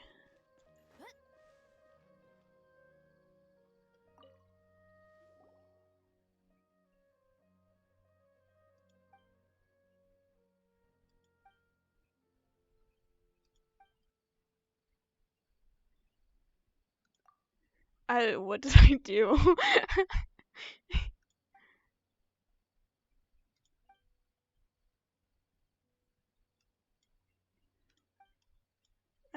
I see her down there. Okay.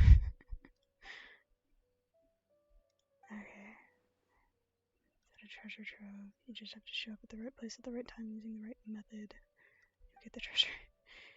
Just give a hint saying that the locations are all within Sumeru City. As you can see, no adventurer has been able to see. You could certainly try it if you're interested, but if you ask me, I'd tell you do something else more productive. Like this Archon quest? Yeah. Okay, so do you have any ideas on how we can investigate the sages, Nahida? Actually, I've already done a little bit of work on that. But for now, I want to hear your thoughts.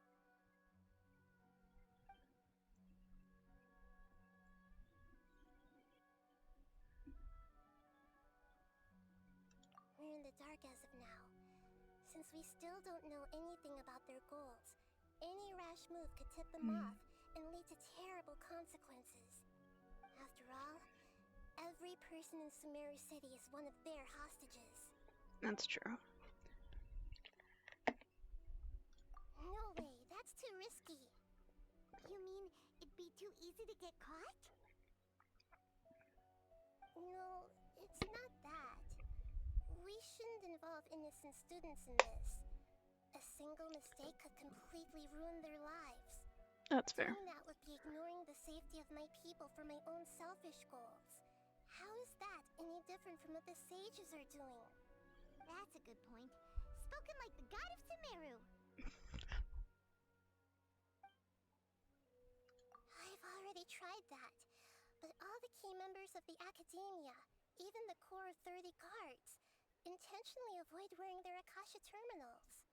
It seems that from the very beginning, they've been guarding against info leaks from the Akasha. Of course, it could also be because they're wary of me. Have you already caught the sage's attention? I'm guessing not yet, but distrusting me would make perfect sense if they've ever paid attention to the urban legends about me. That's fair. In any case, I probably can't take over their minds directly. Are we really out of ideas? Nahida, you're super smart, so you already have something in mind, right? Don't keep us in suspense. Spill the beans already. According to a popular theory from the Vahumana Darshan of the Academia, That's a rejecting name. impractical motions at the beginning of a planning session will give more weight to the actual proposal. Okay, but aren't you the god of wisdom? You don't have to use that kind of gimmick to make us take your ideas seriously. Well, I've been thinking that if I can't directly possess the leaders, and if I can't get ordinary people involved, then I should find someone who's already involved, but hasn't decided to side with the sages. You're saying we should recruit a spy?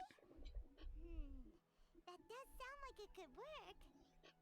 Oh, before coming back, we met someone named Alhaitham. He seems like he acts alone, and he likes doing stuff behind the Academia's back. They probably aren't in cahoots. Actually, I already have someone in mind. Do you still remember that female scholar named Sataria? Definitely not. Sataria. Paimon remembers now. Isn't she the one who's always trailing behind the Grand Sage of the Academia? We ran into her basically every time the Sumeru's festival repeated itself. You could even say we're old enemies by now. Paimon still remembers the smug and mean way she always spoke to Nilu. I've always liked observing all kinds of people, and Sataria has always stood out from the crowd. She was born in the desert and was hailed as their greatest genius. Her academic gifts allowed her special admission into the Academia, and also gave her the opportunity to serve as the sage's assistant. Oh, Paimon didn't know she was from the desert. She must be pretty special then. Paimon feels like most of the desert dwellers around the city are working as mercenaries. The name Sataria means star. When she lived in the desert, she shone like the brightest star in the night sky. Later on, she was chosen by the sun. The star was given a place in the daytime sky to complement the sun's dazzling light. Soon after, the star witnessed the sun scorching the earth, which brought forth many disasters. The star began to waver. Instead of staying beside such a sun, wouldn't it be better to return and light up part of the night sky? But in the end, she couldn't give up the radiance of daytime. To cope with her shame, the star buried her guilt and closed her eyes. From the sound of it, Sataria's just hung up on the research opportunities here. But she doesn't really support the Academia. She still feels guilty about not doing more for the desert, right? She's just running away from her problems. Indeed. When they are presented with complex moral issues, many people will simply plug their ears and go with the flow until the problem can't be fixed anymore. She's suppressing a lot of guilt, but before she realized it, she had already become the sage's accomplice. She can't deny her part in their schemes anymore. Right. We must somehow make her face her problems again. That way, not only can we This get sounds useful intel awful. from her, but she can also use it as an opportunity to redeem herself. From my past observations, Sataria will take a day off from the Academia every 10 days to do some shopping in the city. And I'm guessing that's today? Afternoon just happens to be Tomorrow. a shopping day Okay. for her. That'll be our chance. To prepare, let's go check out some of her favorite spots, and have a quick chat with a few of the vendors there.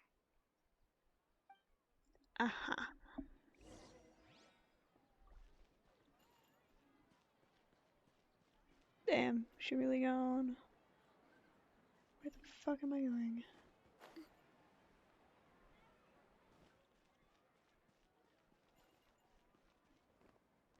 Down there. Okay. This should be Sataria's favorite fortune-telling spot. So should we ask the fortune teller about Sataria? No, I already have enough information on Sataria. The most important thing now is for you to pay attention to the vendor's talking style and key characteristics. Talking style and key characteristics? My poor lost lambs. Have you become troubled over your fates? No, not really. The divine voice of wisdom often echoes between mine ears. If thou be blessed today by the gods, I may be able to show you the way. Huh? Really? Nahida, you've been whispering things to her? Shh. My friend here has some doubts regarding his future. Can we get a fortune reading for him? I forgot she can mimic their voice. Of course. In that case... Kitties. It would seem that Harut and Marut are quite wary of you. Perhaps, at some time in the past, you have somehow offended the gods. Only mocking the god of Animo, questioning the lord of Geo's financial savviness, and brawling with the god of Electro. Do those count? Yeah. Nothing. Go on, pick an aspect for her to divine. Health. Health prospects. No problem at all. I don't want to know about my love.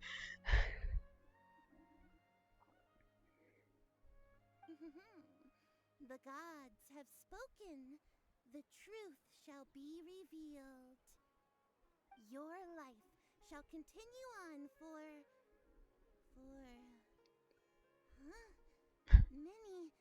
many tens of thousands of years? Impossible. Harut. I mean, I've already been alive for 500, so I've never read a fortune so absurd.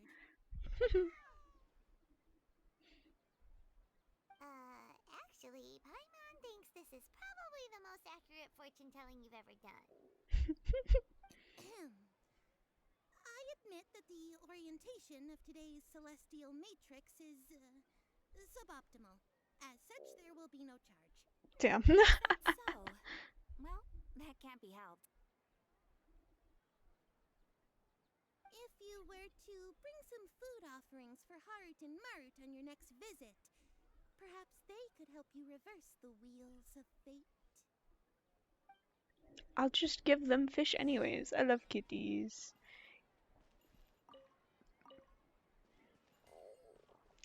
Kitty gato. Wait. Okay.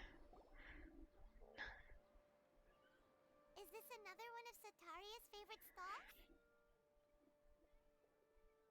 Yep. It belongs to a king. His father helped Sataria a lot when she first moved to Sumeru City, so she still comes by whenever she has time. When I start talking with him, listen carefully to the details of our conversation. Ah, dear customers, would you like to look at some pottery? We caught wind of your great craftsmanship, so we specifically came to take a look. Oh, I recognize you. Aren't you Miss Catherine from the Adventurers Guild? Sounds like I'm in for some big business. Speaking of, where did you learn this trade? I suppose you could say it all started with my dad. He's a mason by trade, but I picked up an interest in clay while apprenticing for him. After that, I began making pottery by myself in secret. And I simply changed trades when my works turned out well. Although it's a pity that I'm no longer making much use of the knowledge provided to me by the Akasha. That's nice. You're making a living doing something you love. Paimon? Yes, So Paimon. is your father still working as a mason? Oh no, not anymore. A few years back, he fell from a roof and broke Damn. his leg. Since he had already saved enough Mora over all these years, he's just enjoying the retired life in Port Ormos nowadays. Understandable. I see. We wish him peace and happiness in his retirement. I'll have someone in charge of logistics at the guild come by another day for some goods. We'll leave you to it. Take care now. What's with the leaf on everyone's ear? Rest easy. All our goods are sure to meet your every need. That's the Akasha. I think that's how you say that. It if you think a question, it will come up with the answers. It's everyone has one in Sumeru. Most everyone, except for the really high ups and us. Because it's evil. It's an evil leaf.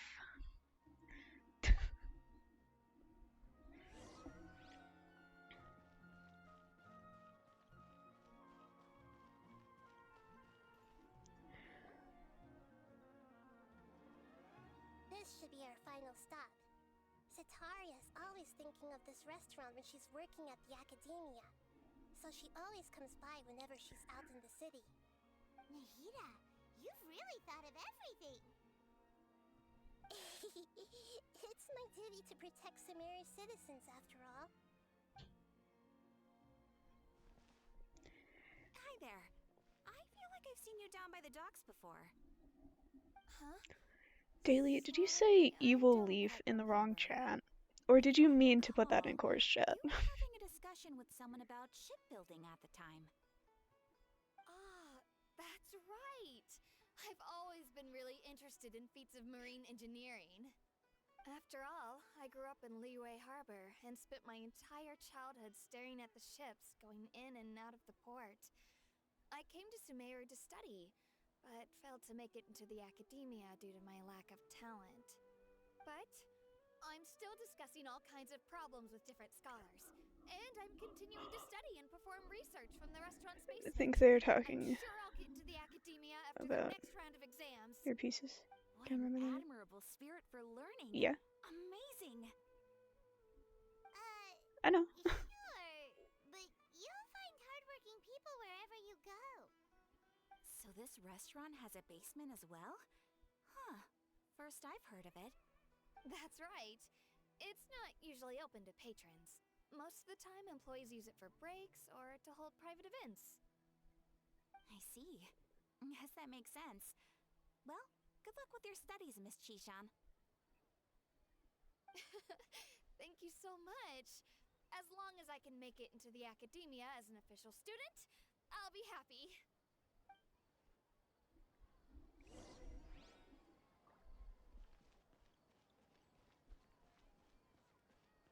We did a loop. So, was that everybody? Mm-hmm. 3 familiar faces should be enough for Sataria. What's the point of all the information we've collected? Nahida, you still haven't told us how you're planning to make Sataria face her problems. Sataria is already used to avoiding her problems, so we must find a way to break through her usual sensibilities. This is such an evil plan. The knights in Port Ormos are all making a fuss about the upcoming resurrection of King Deshret. Although it's all just a boatload of nonsense, the fate of her homeland may turn out to be Sataria's soft spot. Oh, Paimon gets it now! You want to take advantage of the guilt Sataria feels about her homeland. Although she knows she should return home to help the people of the desert, all she's done is conspire with the sages.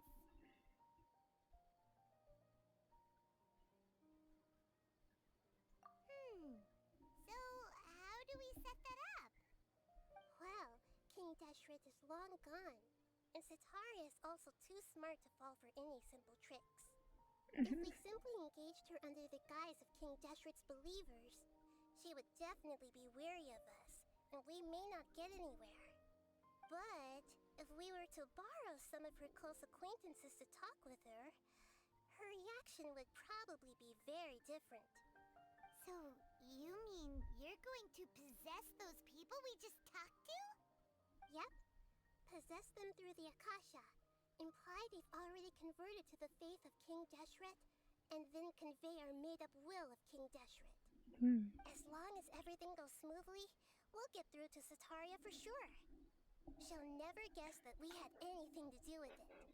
Ah, so that's how you're going to use all the info we collected on these people. It's so that you won't slip up and break form. Possessing them will only work if you can manage to pass off as them.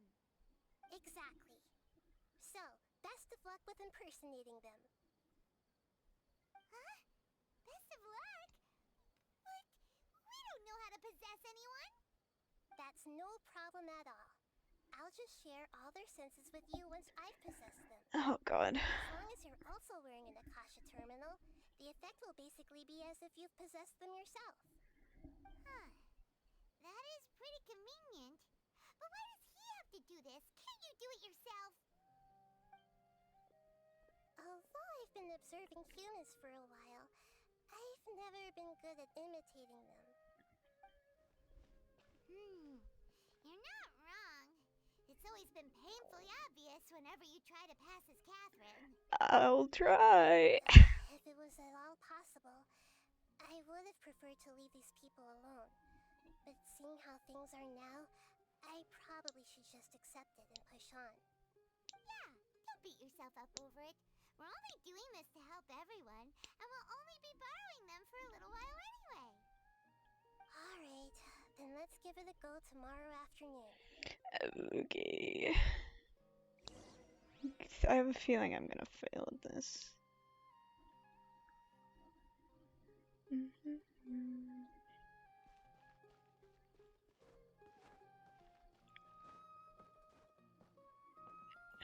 Why did it have to be Catherine?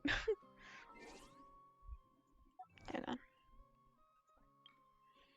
Yippee! I love Primo Gems. Here, let's, you can think that's 3 times. 2 times. Well, let's see how Streamer Luck does today. Cool. And? Cool. I guess I used it all up to get Varessa last time. All of it is gone. Goodbye, Streamer Luck. Okay, following day.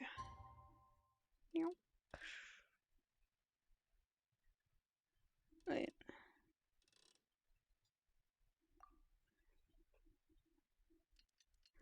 I don't know how fast time passes, so it could have been past midnight.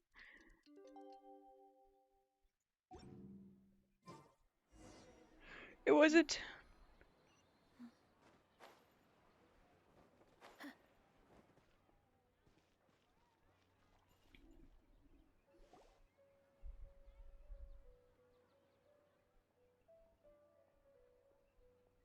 Oh, here she comes. Sataria's here. Let's quietly follow her. Once she starts talking to her acquaintances, we'll find a safe spot to begin possessing them.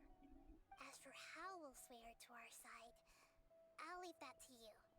I trust you'll know what to say. I won't. I'm starting to feel kinda nervous. Okay, let's go. Looks like they've already started talking. Let's find a hiding spot and get started. I don't like this.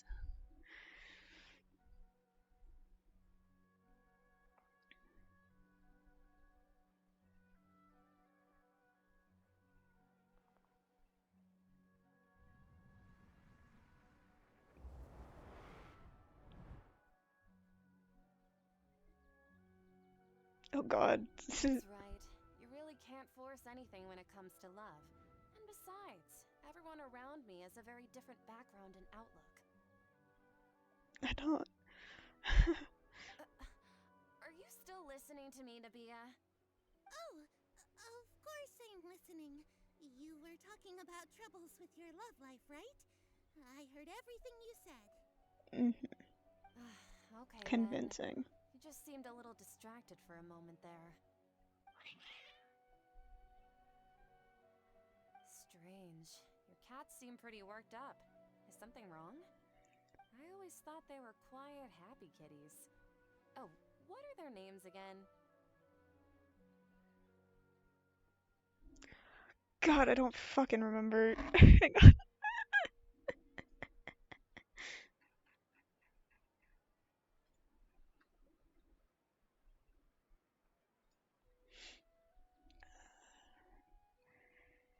Don't worry about it. I'm not doing anything.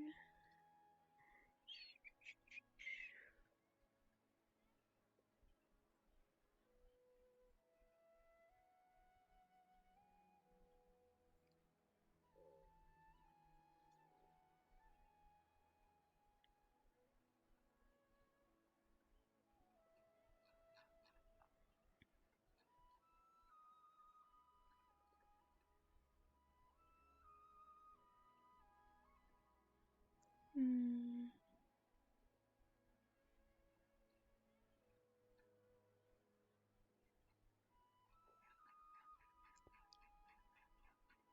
I'm not doing anything. Don't worry about it.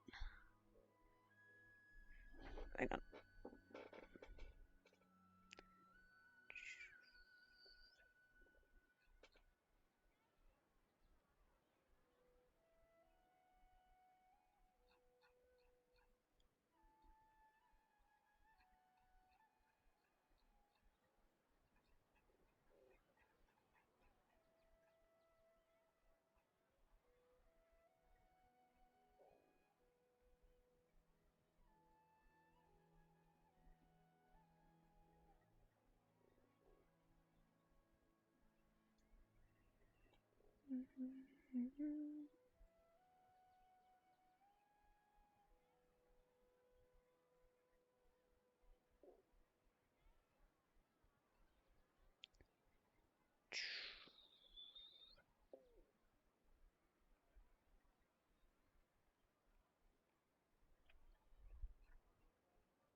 Okay. Ah, that's right. They are just little darlings, aren't they? Harut and Marut. So, which fortune do you want me to read for you today? You must have come for another echo of the divine voice of wisdom. I'd like to get another reading on my love prospects, but to be perfectly honest with you, I feel like I've been a real mess recently. A mess? Well, could you do a reading on how long it'll take me to finish my current project at work? I really just want to get it over with. Paimon. I hear you. No problem at all. The gods will reveal the truth.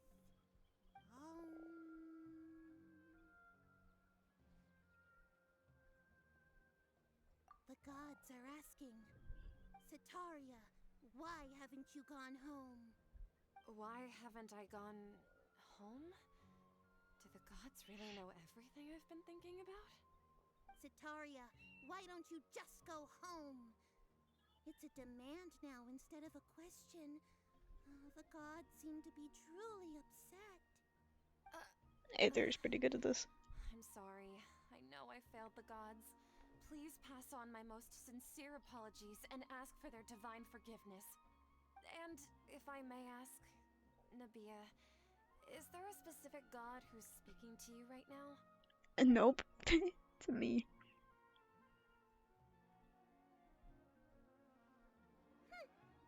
What an inconsiderate and naive question.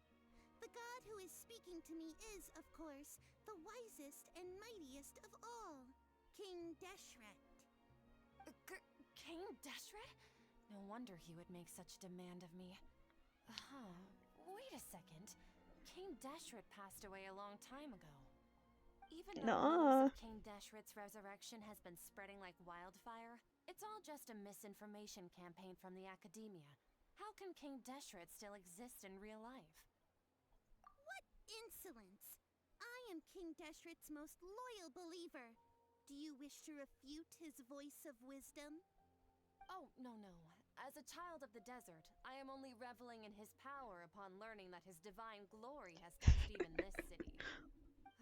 I will think very carefully about his demand of me. I'm sorry. I must go now. Wait! There she goes.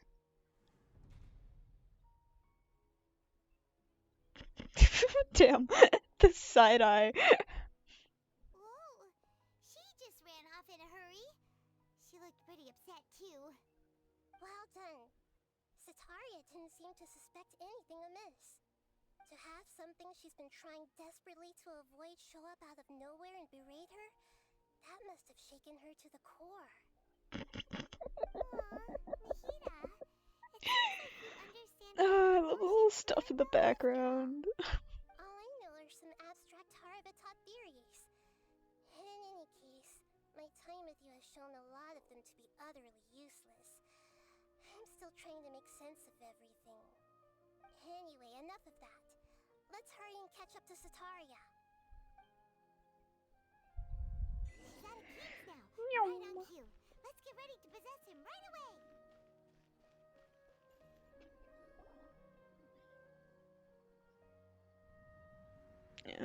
Here I go.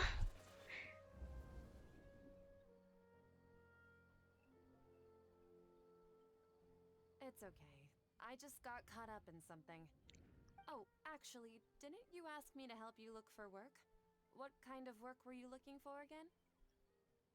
Oh, right. Your old man's craft. How could I forget? Speaking of, how's he doing? Is he feeling any better?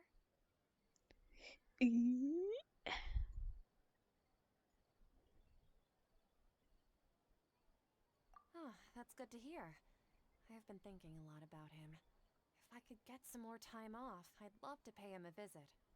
Actually, while we're talking about him, is he still living in Port Ormos? Yeah, he's been retired there for a while. If you could find the time, please write him a letter. Let him know that recently, faith in King Deshret has taken root in Port Ormos and has begun to spread across Sumeru. He has a quick temper and has always been a devout follower of the Dendro Archon. I don't want him to get into a fight with those King Deshret believers because of a difference in beliefs. Oh? So, who are you siding with in all of this? The Academia or King Deshret? I'm so jealous of you. You were born a child of the desert, yet you chose to betray King Deshret, and now you spend all your time with those crooks from the Academia. Akeem, you don't mean you've also become a believer of King Deshret? Maybe. What's so strange about becoming a believer of the wise King Deshret? In fact, aren't you the strange one? The one who still can't pick a side? Can't pick a side? Me? Whoa! Paimon had no idea you'd be so good at this.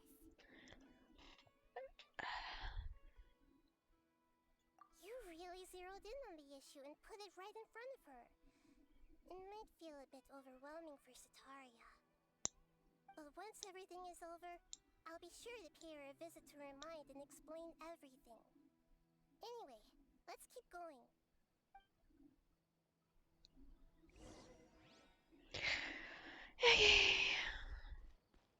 Come on! Sataria's already started talking with Shishan!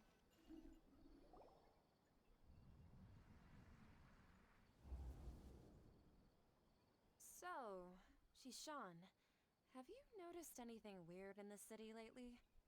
Like, as if someone was trying to preach to you about something?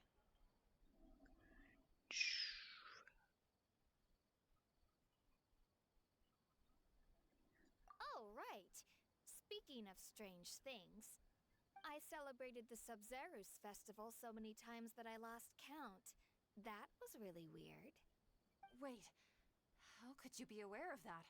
That should be impossible. Nothing in the report indicated anything like that. Are you still failing to realize that the Academia's lowly tricks could never deceive all of Sumeru's citizens? Shishan, don't tell me that you've converted to King Deshret as well. What an absurd question. You make it sound like I should be ashamed for becoming a believer of King Deshret. In reality, shouldn't you be the one who is ashamed? You, who works side by side with the academia, and treated people as nothing more than experimental subjects? Please, please stop!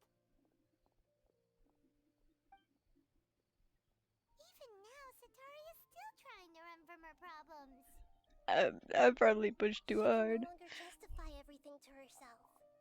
Hey, she's trying to talk to the guards! What should we do? This is the most important part of all. Quick, get ready. Mercenary, you're a member of the Corps of 30, correct? Please help me pass a message to the Matra right away. The situation in the city is getting out of control. Please, try to remain calm, miss. Tell me what's happening in the city. Heretics are infiltrating the city, and they've already converted many residents to their side. Heretics? What kind of heresy are you talking about? King Deshret! Many people I know have suddenly started believing in him, but he's long dead. It's impossible. Miss Sataria, nothing is impossible. You know my name? King Deshret is immortal, and all who defy him will one day pay the price. You must face the truth, Sataria. You tread a treacherous path, and the longer you ignore it, the tighter the academia. They're really just convincing this girl. Oh god. Child of King Deshret, never forget that the desert that belongs to you lies elsewhere. What's so strange about becoming a believer of the wise King Deshret? In fact, aren't you the strange one? The one who still can't pick a side? What an absurd question. You make it sound like I should be ashamed for becoming a believer of King Deshret. Sataria, why haven't you gone home? They're giving this girl a panic attack. This is fucking evil.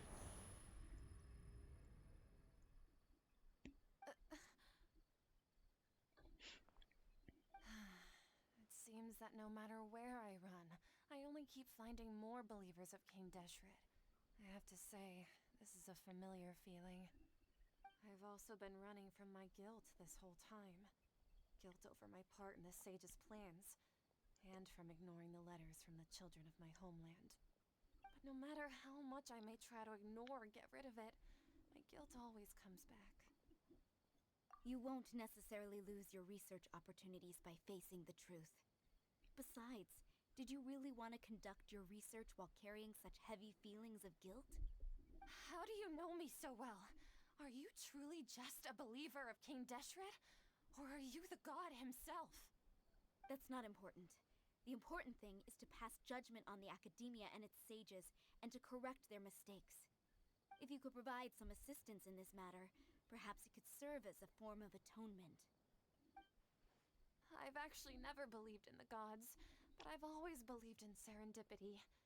Your appearance must be a fated opportunity for me to get out of this wretched situation. Please tell me, what can I do for you?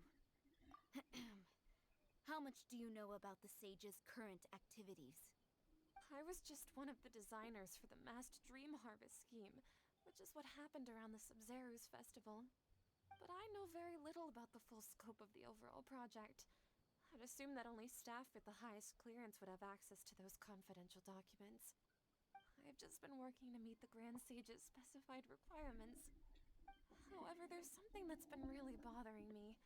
I heard that a scholar who was previously expelled has returned to the city, and even the sages are still quite wary of him. To fight against the academia, we will need to figure out the nature and the purpose of their work. Is there a way for us to get access to the confidential documents you mentioned? It should be possible if we're willing to take some risks.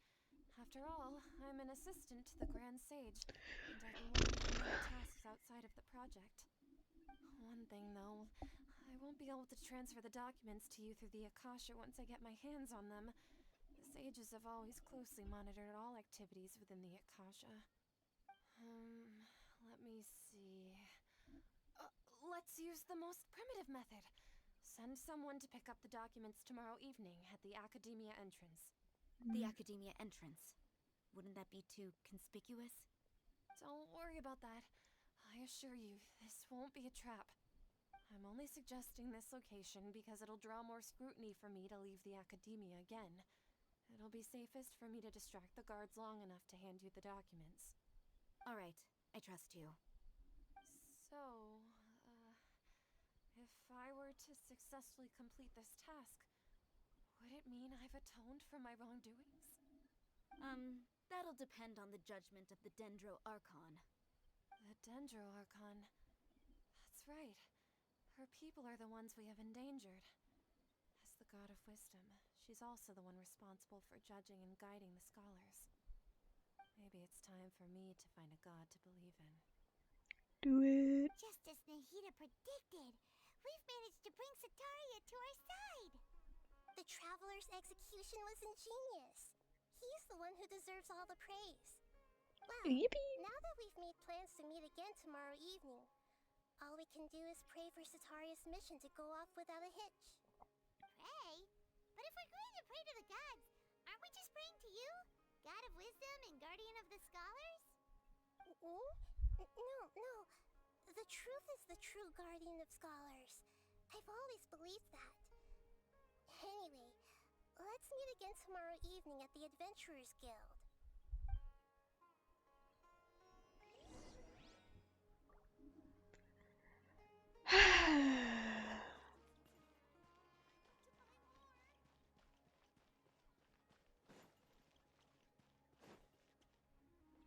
Okay.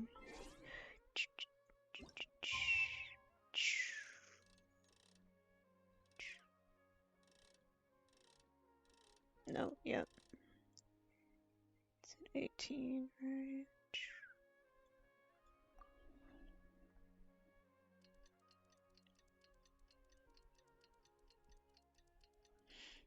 Such a long time.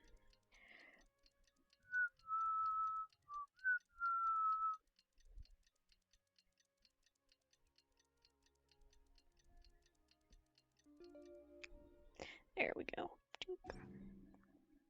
Strength is one of those things where you gotta use it or lose it. So. Oh, it said 19. Fuck! Oh, whatever.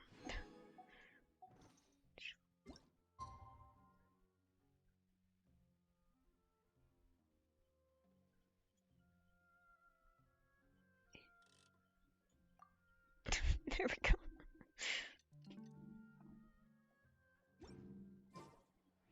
Catherine, we're here! Oh, you are the other Catherine, right? That's right. I suppose I'm the other Catherine in your mind. Shh! We're on a secret mission tonight, so we need to protect Catherine's identity. Yep, Paimon's right. We cannot fully rule out the chance that the meetup tonight is just a trap. If something were to happen, my existence may be the only trump card we'll be able to play. After all, the Academia should still be unable to confirm the existence of my consciousness in the outside world. Yep, exactly. Just what Paimon was thinking. Anyway, enough about that. Let's just make sure to be on our guard. Off? What do you feel is off? It's the middle of the night. Of course it's quiet. You're not getting paranoid, are you? No, I think he's right. It really is a lot quieter than usual. If you look around, there seems to be fewer people on the streets. I'm not sure if this is the case for the entire city, though. Huh. Maybe it's just a coincidence. Maybe Sataria figured out a way to not only distract the guards, but also to get everyone to go to sleep early. Doubt. So we can exchange the documents in peace. I also can't quite figure out why things feel a little off. But now that we're here, let's go ahead and meet her as we planned.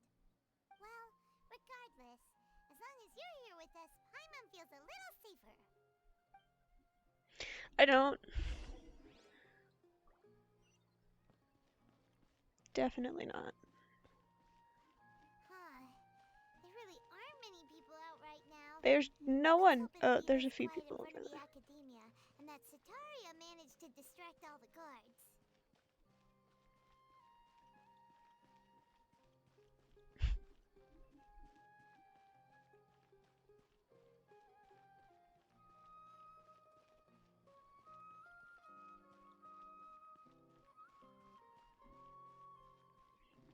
Yeah, it's uptime.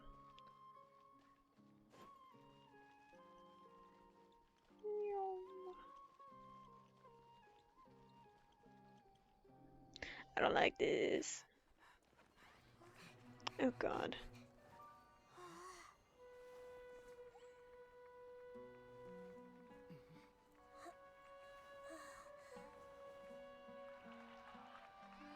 What the fuck? What are all these people doing here at this hour of the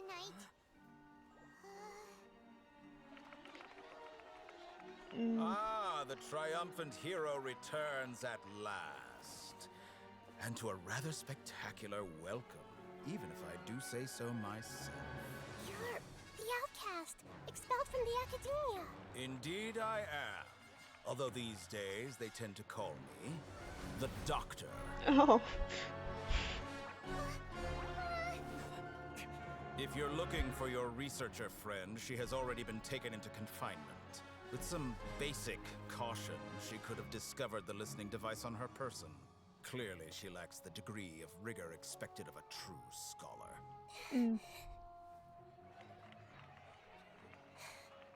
The people of Sumeru City. What have you done to them? I simply made some minor adjustments to their Akasha terminals. Now they can deposit information directly into the subconscious. As you can see, all these lovely people now believe this traveler is a hero who has just saved the world. My experiment is a success. And now it seems they can no longer hold back their sheer adoration. Oh no, what should we do? These are all just regular people. Leave now. You need to get out of here. What? That guy's a Fatui Harbinger! We can't just leave you here! Nor can I abandon the people of Sumeru!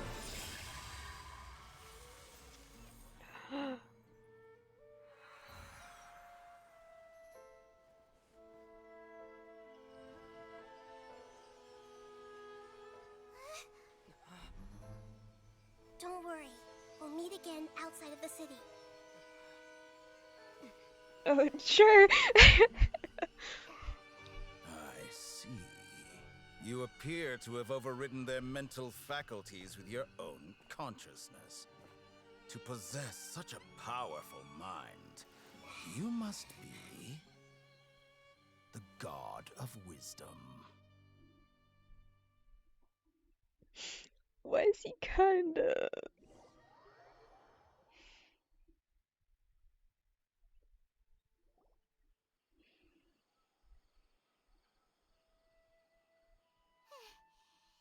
I didn't say anything. Paimon needs to catch her breath first. Is Nahida going to be okay? We only made it out because of her.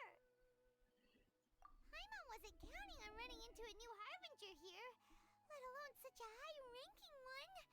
That guy was number 2. So scary. He called himself the Doctor. Remember, Tainari told us about him. Sataria did say that someone who once got expelled from the academia came back recently. And that even the sages are wary of him. Yep. Sounds like she must have been talking about the Doctor. Yeah. Now that the Doctor's in the picture, we're no longer just dealing with the academia. They're in cahoots with the Fatui. Most people are. What are the Fatui I up to wanna be. this time? Another gnosis? Please. Please. Please let me join the Fatui just once. Just once. I wanna see what it's like. Yeah, things would be a lot easier with Nahida's help. Nahida said we'll meet again outside of the city. But we can't just keep waiting around, right? You mean... Yippee! Wasn't he invited by the sages to work on some project Tainari. in the Vidya forest? be the same project. Even though he turned it down at the time, he might still know something. There's no time to lose. Let's go to Gandharvaville. Okay. Dainari. That's the best waypoint.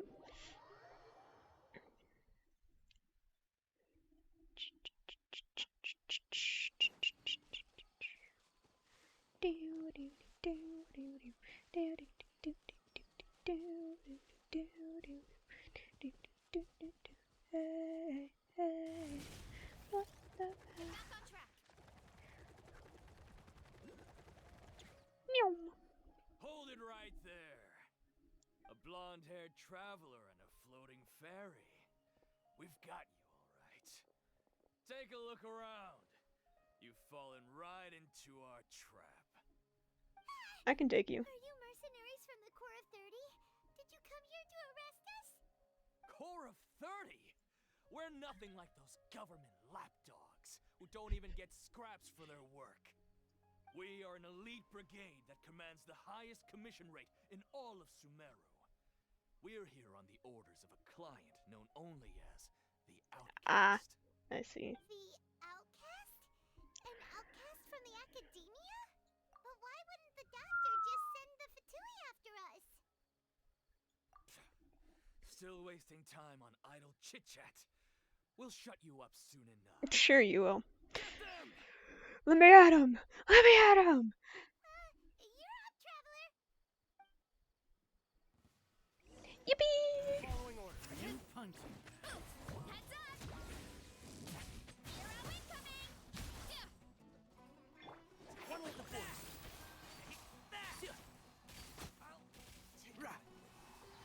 Let's nip that in the bud. Yippee!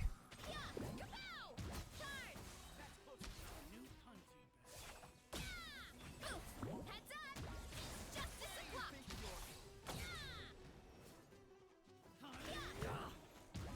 Justice o'clock! Headbutt! Charge! Can't see? It isn't over yet! Here comes reinforcements!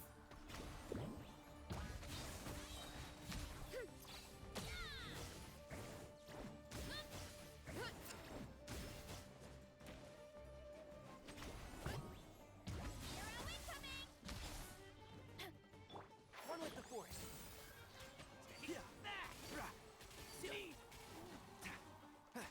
My game really does not like all the lights when I'm streaming. Justice o'clock! Yippee! That was pretty rough. Is that what elite mercenaries are like? Yeah. Looks like we'll have to keep our guards up.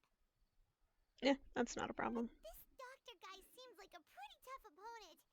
He knew exactly where to set up an ambush. Did he predict that we would try to find Kainari? Going up against him is tough. Anyway, let's keep going. Yeah, it is. I would know because I'm not smart.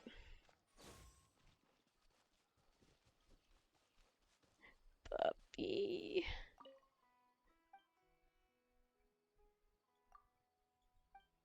Puppy. I'm guessing it's up there somewhere. Or underneath. It was not underneath.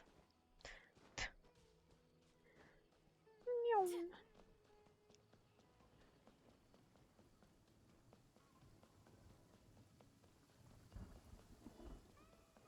It's raining. Bet the crops back in the orchard are loving this weather. Palais! Guess the Saurians are... Oh, it's the traveler and Paimon. What are you two doing back here? Hooray! It's nice to see you again. Are you doing all right? To be honest, I'm not doing too well. My Elazar has been progressing at a faster rate lately. Pat pat. I'm finding it harder to complete more intricate tasks. As a result, Master Tainari is taking me off the patrol schedule. He will only allow me to stay here and coordinate other people's tasks.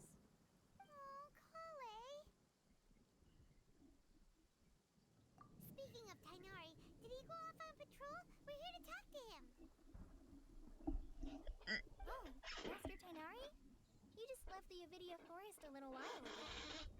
He squeak. He left? But isn't Tainari always saying that he never wants to leave the Avidia forest? He even turned down the sage's invitation. I thought it was weird too. Master Tainari always prioritizes his work as a forest watcher above everything. He almost never leaves his post. He left in a hurry this time, though. No, I only found out that he left through a message he left behind. He also made sure to delegate all his tasks using a schedule. To leave in such a hurry? I'd guess he had something urgent to take care of. Master Tainari originally studied in the Amorta Darshan of the Academia, and Pardis Dii is something like the Amorta's research base. Many rare shrubs and grasses have been planted there for research. I know that before he became a forest watcher, Master Tainari once spent a long time conducting research at Pardis Dii. A research base, huh? Gotta wonder what kind of research Tainari just decided to work on all of a sudden. Oh, we don't have a lot of time, so let's go look for him at Pardis Dii. Okay. Don't worry, I'm fine.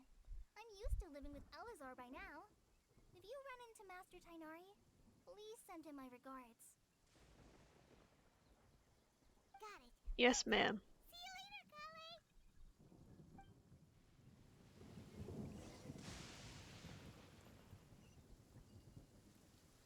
700. That's. I meant to click on the teleport waypoint.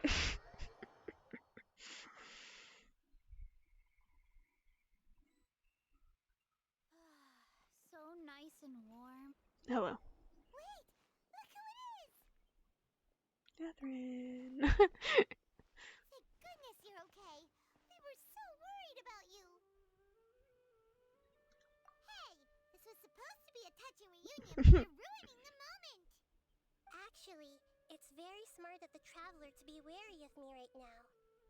After all, the doctor has shown that his technology can apparently even control human minds. Plus, it's not like you could have known what happened after we split up and I was facing the doctor by myself. Even a pool of stagnant water after a torrential storm can occasionally pass as a patch of sky. Paimon feels like only the real Nahida could come up with such an obscure analogy. Huh? But I wasn't trying to win your trust or anything. All I wanted was to clarify my point. Well, we understand that point now. Please, Nahida, tell us more about what happened. Are those poor people alright? When you left, I was still in the middle of restoring everyone's minds. Thankfully, when the doctor mentioned depositing information into the subconscious, he didn't mean engraving information into their minds. Instead, he did something closer to creating hallucinations. That was still within my power to fix. Good job. Luckily, I managed to finish my restorations and mind jump away from him just as he was about to capture me. Whew. What a relief. The doctor sure pulled out some hidden cards, but good thing we had Nahida with us. I wouldn't be relieved just yet. I gave away my true identity when I restored everyone's minds, which means we've lost another one of our trump cards.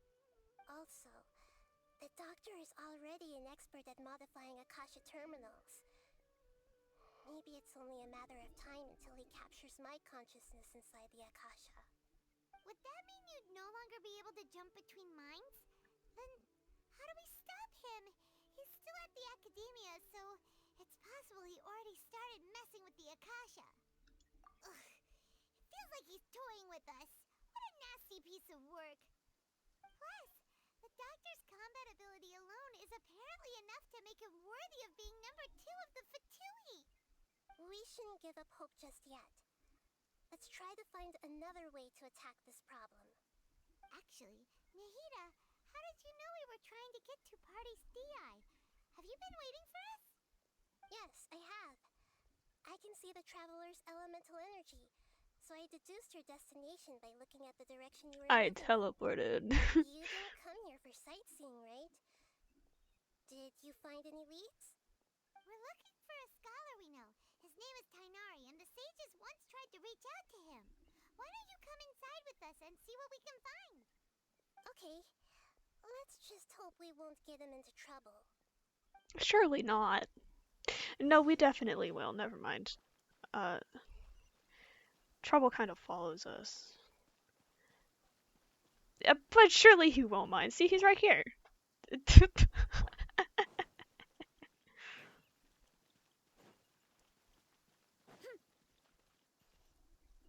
Hello.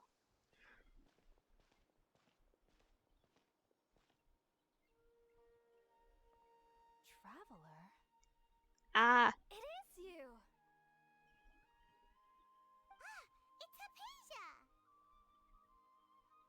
Ah, what a pleasant surprise! It's so nice to see the two of you again. Who's this? She's a scholar we met in the Avidia Forest. When we last saw each other, she was still training in the... what's it called? Satyavada life?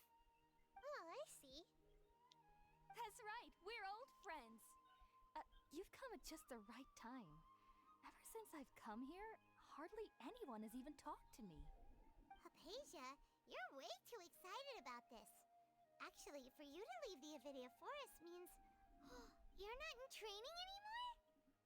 Wait, no. Did you already finish your training and reach Pariporna life? What do you think? My consciousness has already managed to make contact with the divine. Congratulations. You did it! Congratulations! It's so exhilarating to share this sublime joy with others at long last. When my consciousness made contact with the gods. What a supreme and unparalleled experience that was. God, don't tweak out. The fuck? Sounds incredible! Oh, alright. Actually, please wait. I haven't forgotten my promise to you. The fuck promise did you make again? I promised to help you understand what you saw from Irminsul once I gained deeper insights. Okay. My current self has not only gained true insight, but I can even help you establish a direct connection to the consciousness of the divine. You can do that? God, I don't... Don't make me expose her. God. I've never heard of anything like that, but if you want to give it a try, I'll do my best to protect your consciousness during the process. Hold on. I brought some spirit borneo with me. Oh, thank God nothing bad came of it. This is still a crucial part of the ceremony. We're using that incense again? All right now. Hold my hand. I'll help you establish a pathway to connect your consciousness. Okay. Sure. Ready? This is a thing that's happening.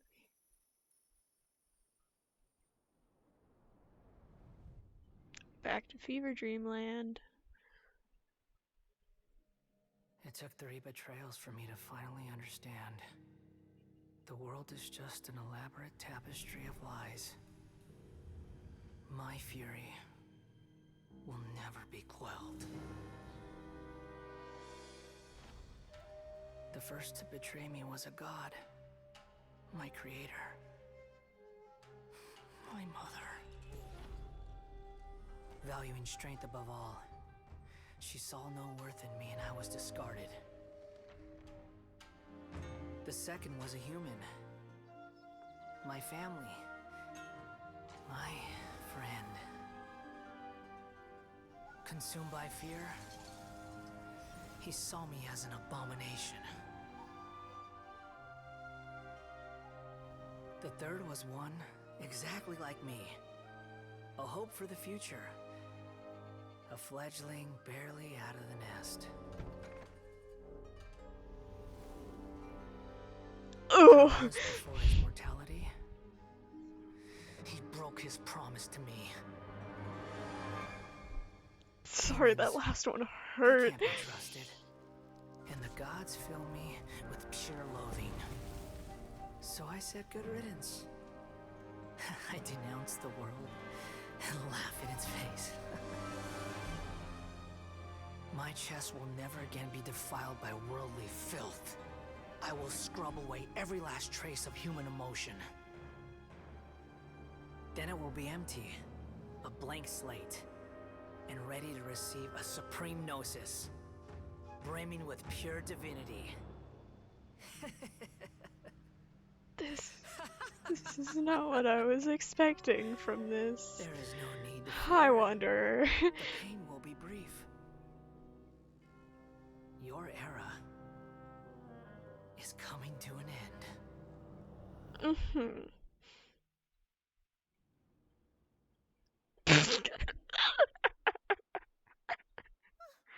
What was that? Did we actually just see the Balladeer's memories? Everything matches what we know about him. But how is he connected to the divine consciousness that Hypatia was talking about? You saw it, right? You felt it, right? Such a majestic god! Such a noble will! Such sublime emotion! Hypatia, no! Hypatia, no! Shame. If only that which beats within my chest wasn't a filthy mortal heart. Hypatia, no! Please grant me forgiveness and salvation. Do you understand now? I'm afraid this is no Puripurna life, but rather... You! Why are you so mean to me? Why is everyone hiding from me? What the fuck? I found divine wisdom. Shouldn't I receive praise and honor? Haven't I uncovered that God light damn in it, the Naru. darkness? Hypatia? That's not what you That's how found. I always thought everything should be. Wait. Have I already lost my mind? Yes.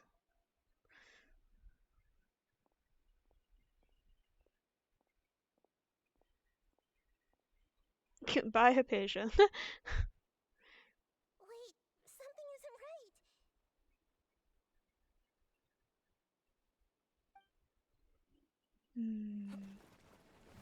right. Another one?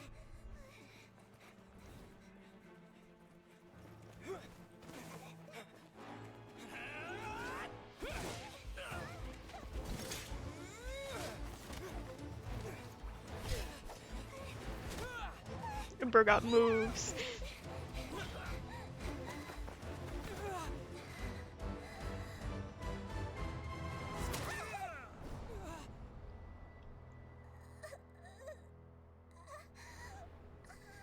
Oh.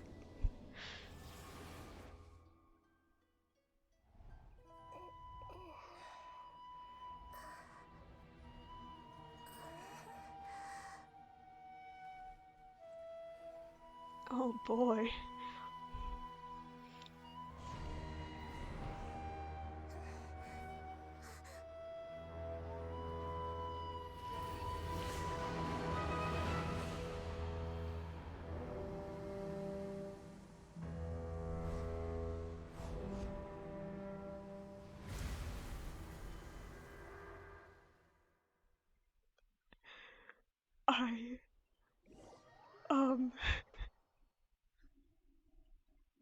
What the fuck?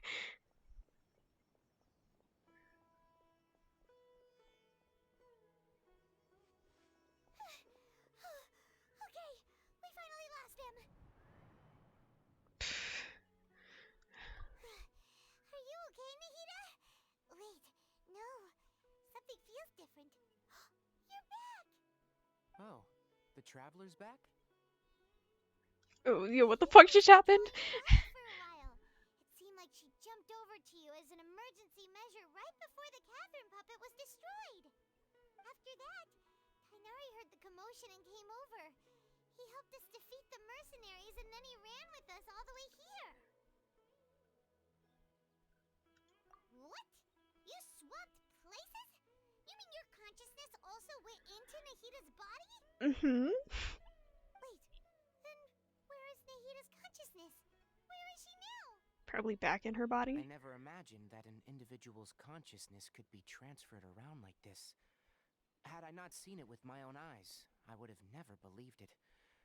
I don't think this can be achieved with current human technology. It's not technology, Also, it's just while magic. we were running, the consciousness in your body told me to pass on a message. She said, "The doctor has found a way to trap my consciousness, so I can't journey with you anymore. But even in a moonless night, a shower of starlight can still drown out illusions and lies." Oh no! Nahida's trapped in the sanctuary of Surasthana for good this time. Was that message all she left for us? It's pretty vague.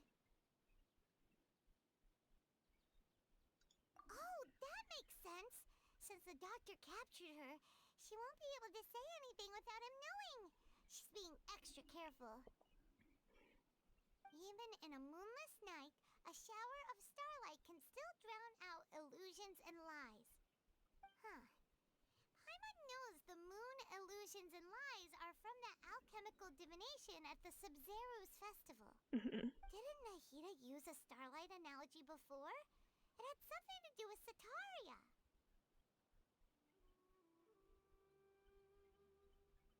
Oh, that makes a lot of sense. Huh. Do you think Nahida was telling us to go find help in the desert? But she isn't with us anymore. Think we'll be okay? Paimon, you said Sanctuary of Surasthana, correct? Does this mean that this Nahida you're talking about, the consciousness who was occupying the traveler's body, is the Dendro Archon? Maybe. But the situation's a bit complicated, so it's really hard for us to explain right now. That's all right. A scholar's curiosity doesn't need to be appeased right away. As for the complicated nature of the situation, safe to say I have witnessed that for myself. I've spent some time with you, and it looks like the Dendro Archon's also on your side. So, I trust you. Yippee! Thank you, Kainari. Oh, actually, we came here to ask you a question. What do you know about the project that the sages have been working on? That. While I was indeed invited to join that project, the sages were always secretive about its scope and goals, so I eventually declined. All I know is that the project has something to do with the restoration of Irminsul. Huh? Did you see something when you were in Nahida's body? What? Yeah. Do you have any evidence?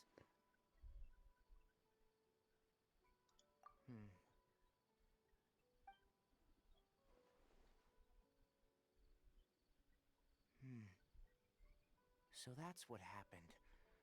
That explains why Hypatia's symptoms were different from those of the other scholars who went mad.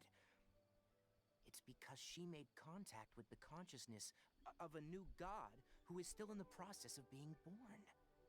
Kainari, did you leave the Avidia Forest because of Hypatia? I did. I noticed Hypatia's mental anomalies, but since her symptoms were rather atypical, I secretly took her to I'm sorry I'm quiet. I'm trying to process what all is happening. If I didn't take action, Hypatia would have already been taken by the Matra to the desert, doomed to a life of exile at Aru village. Now that you mention it, I knew the Academia has never thought particularly highly of Lesser Lord Kusanali, but I still didn't expect them to do something as arrogant as creating a new god. Looks like I made the right decision by not accepting their invitation. The doctor and the balladeer. We have 2 Fatui harbingers in Sumeru. Sounds like we're in for a bad time. You could say that. From your description, I don't think they've completed their project. There may still be room for us to intervene. But then, what is the connection between creating a new god and restoring Irminsul? Yeah, it feels like we're still nowhere close to figuring out the sage's goals. Right, we've pretty much gone over everything we need to know, so we should head out. How about you, Tainari? What What are you going to do? I'll stay here for now. I still want to try a few more things to help Hypatia. If you're planning to go into the desert, start by heading for Caravan Ribat. That'll be your fastest route. Come find me here if there's anything else I can do to help. May the spirit of wisdom go with you. Thanks, Tighnari. Hopefully Hypatia will feel better soon. We're off then.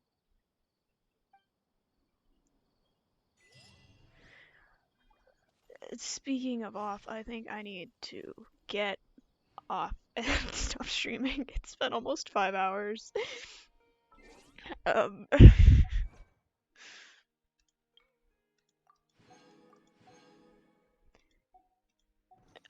surely we wish one more time. Surely.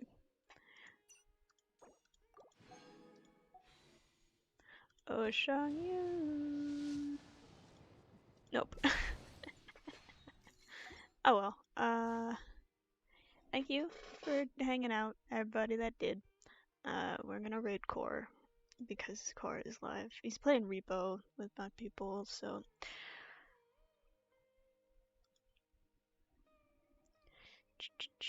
That was the wrong button. I pressed edit stream info instead of raid.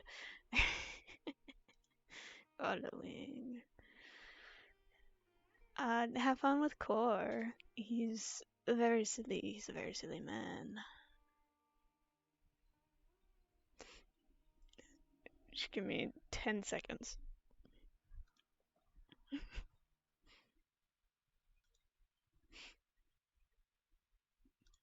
Okay, go. Have fun. Raid go through.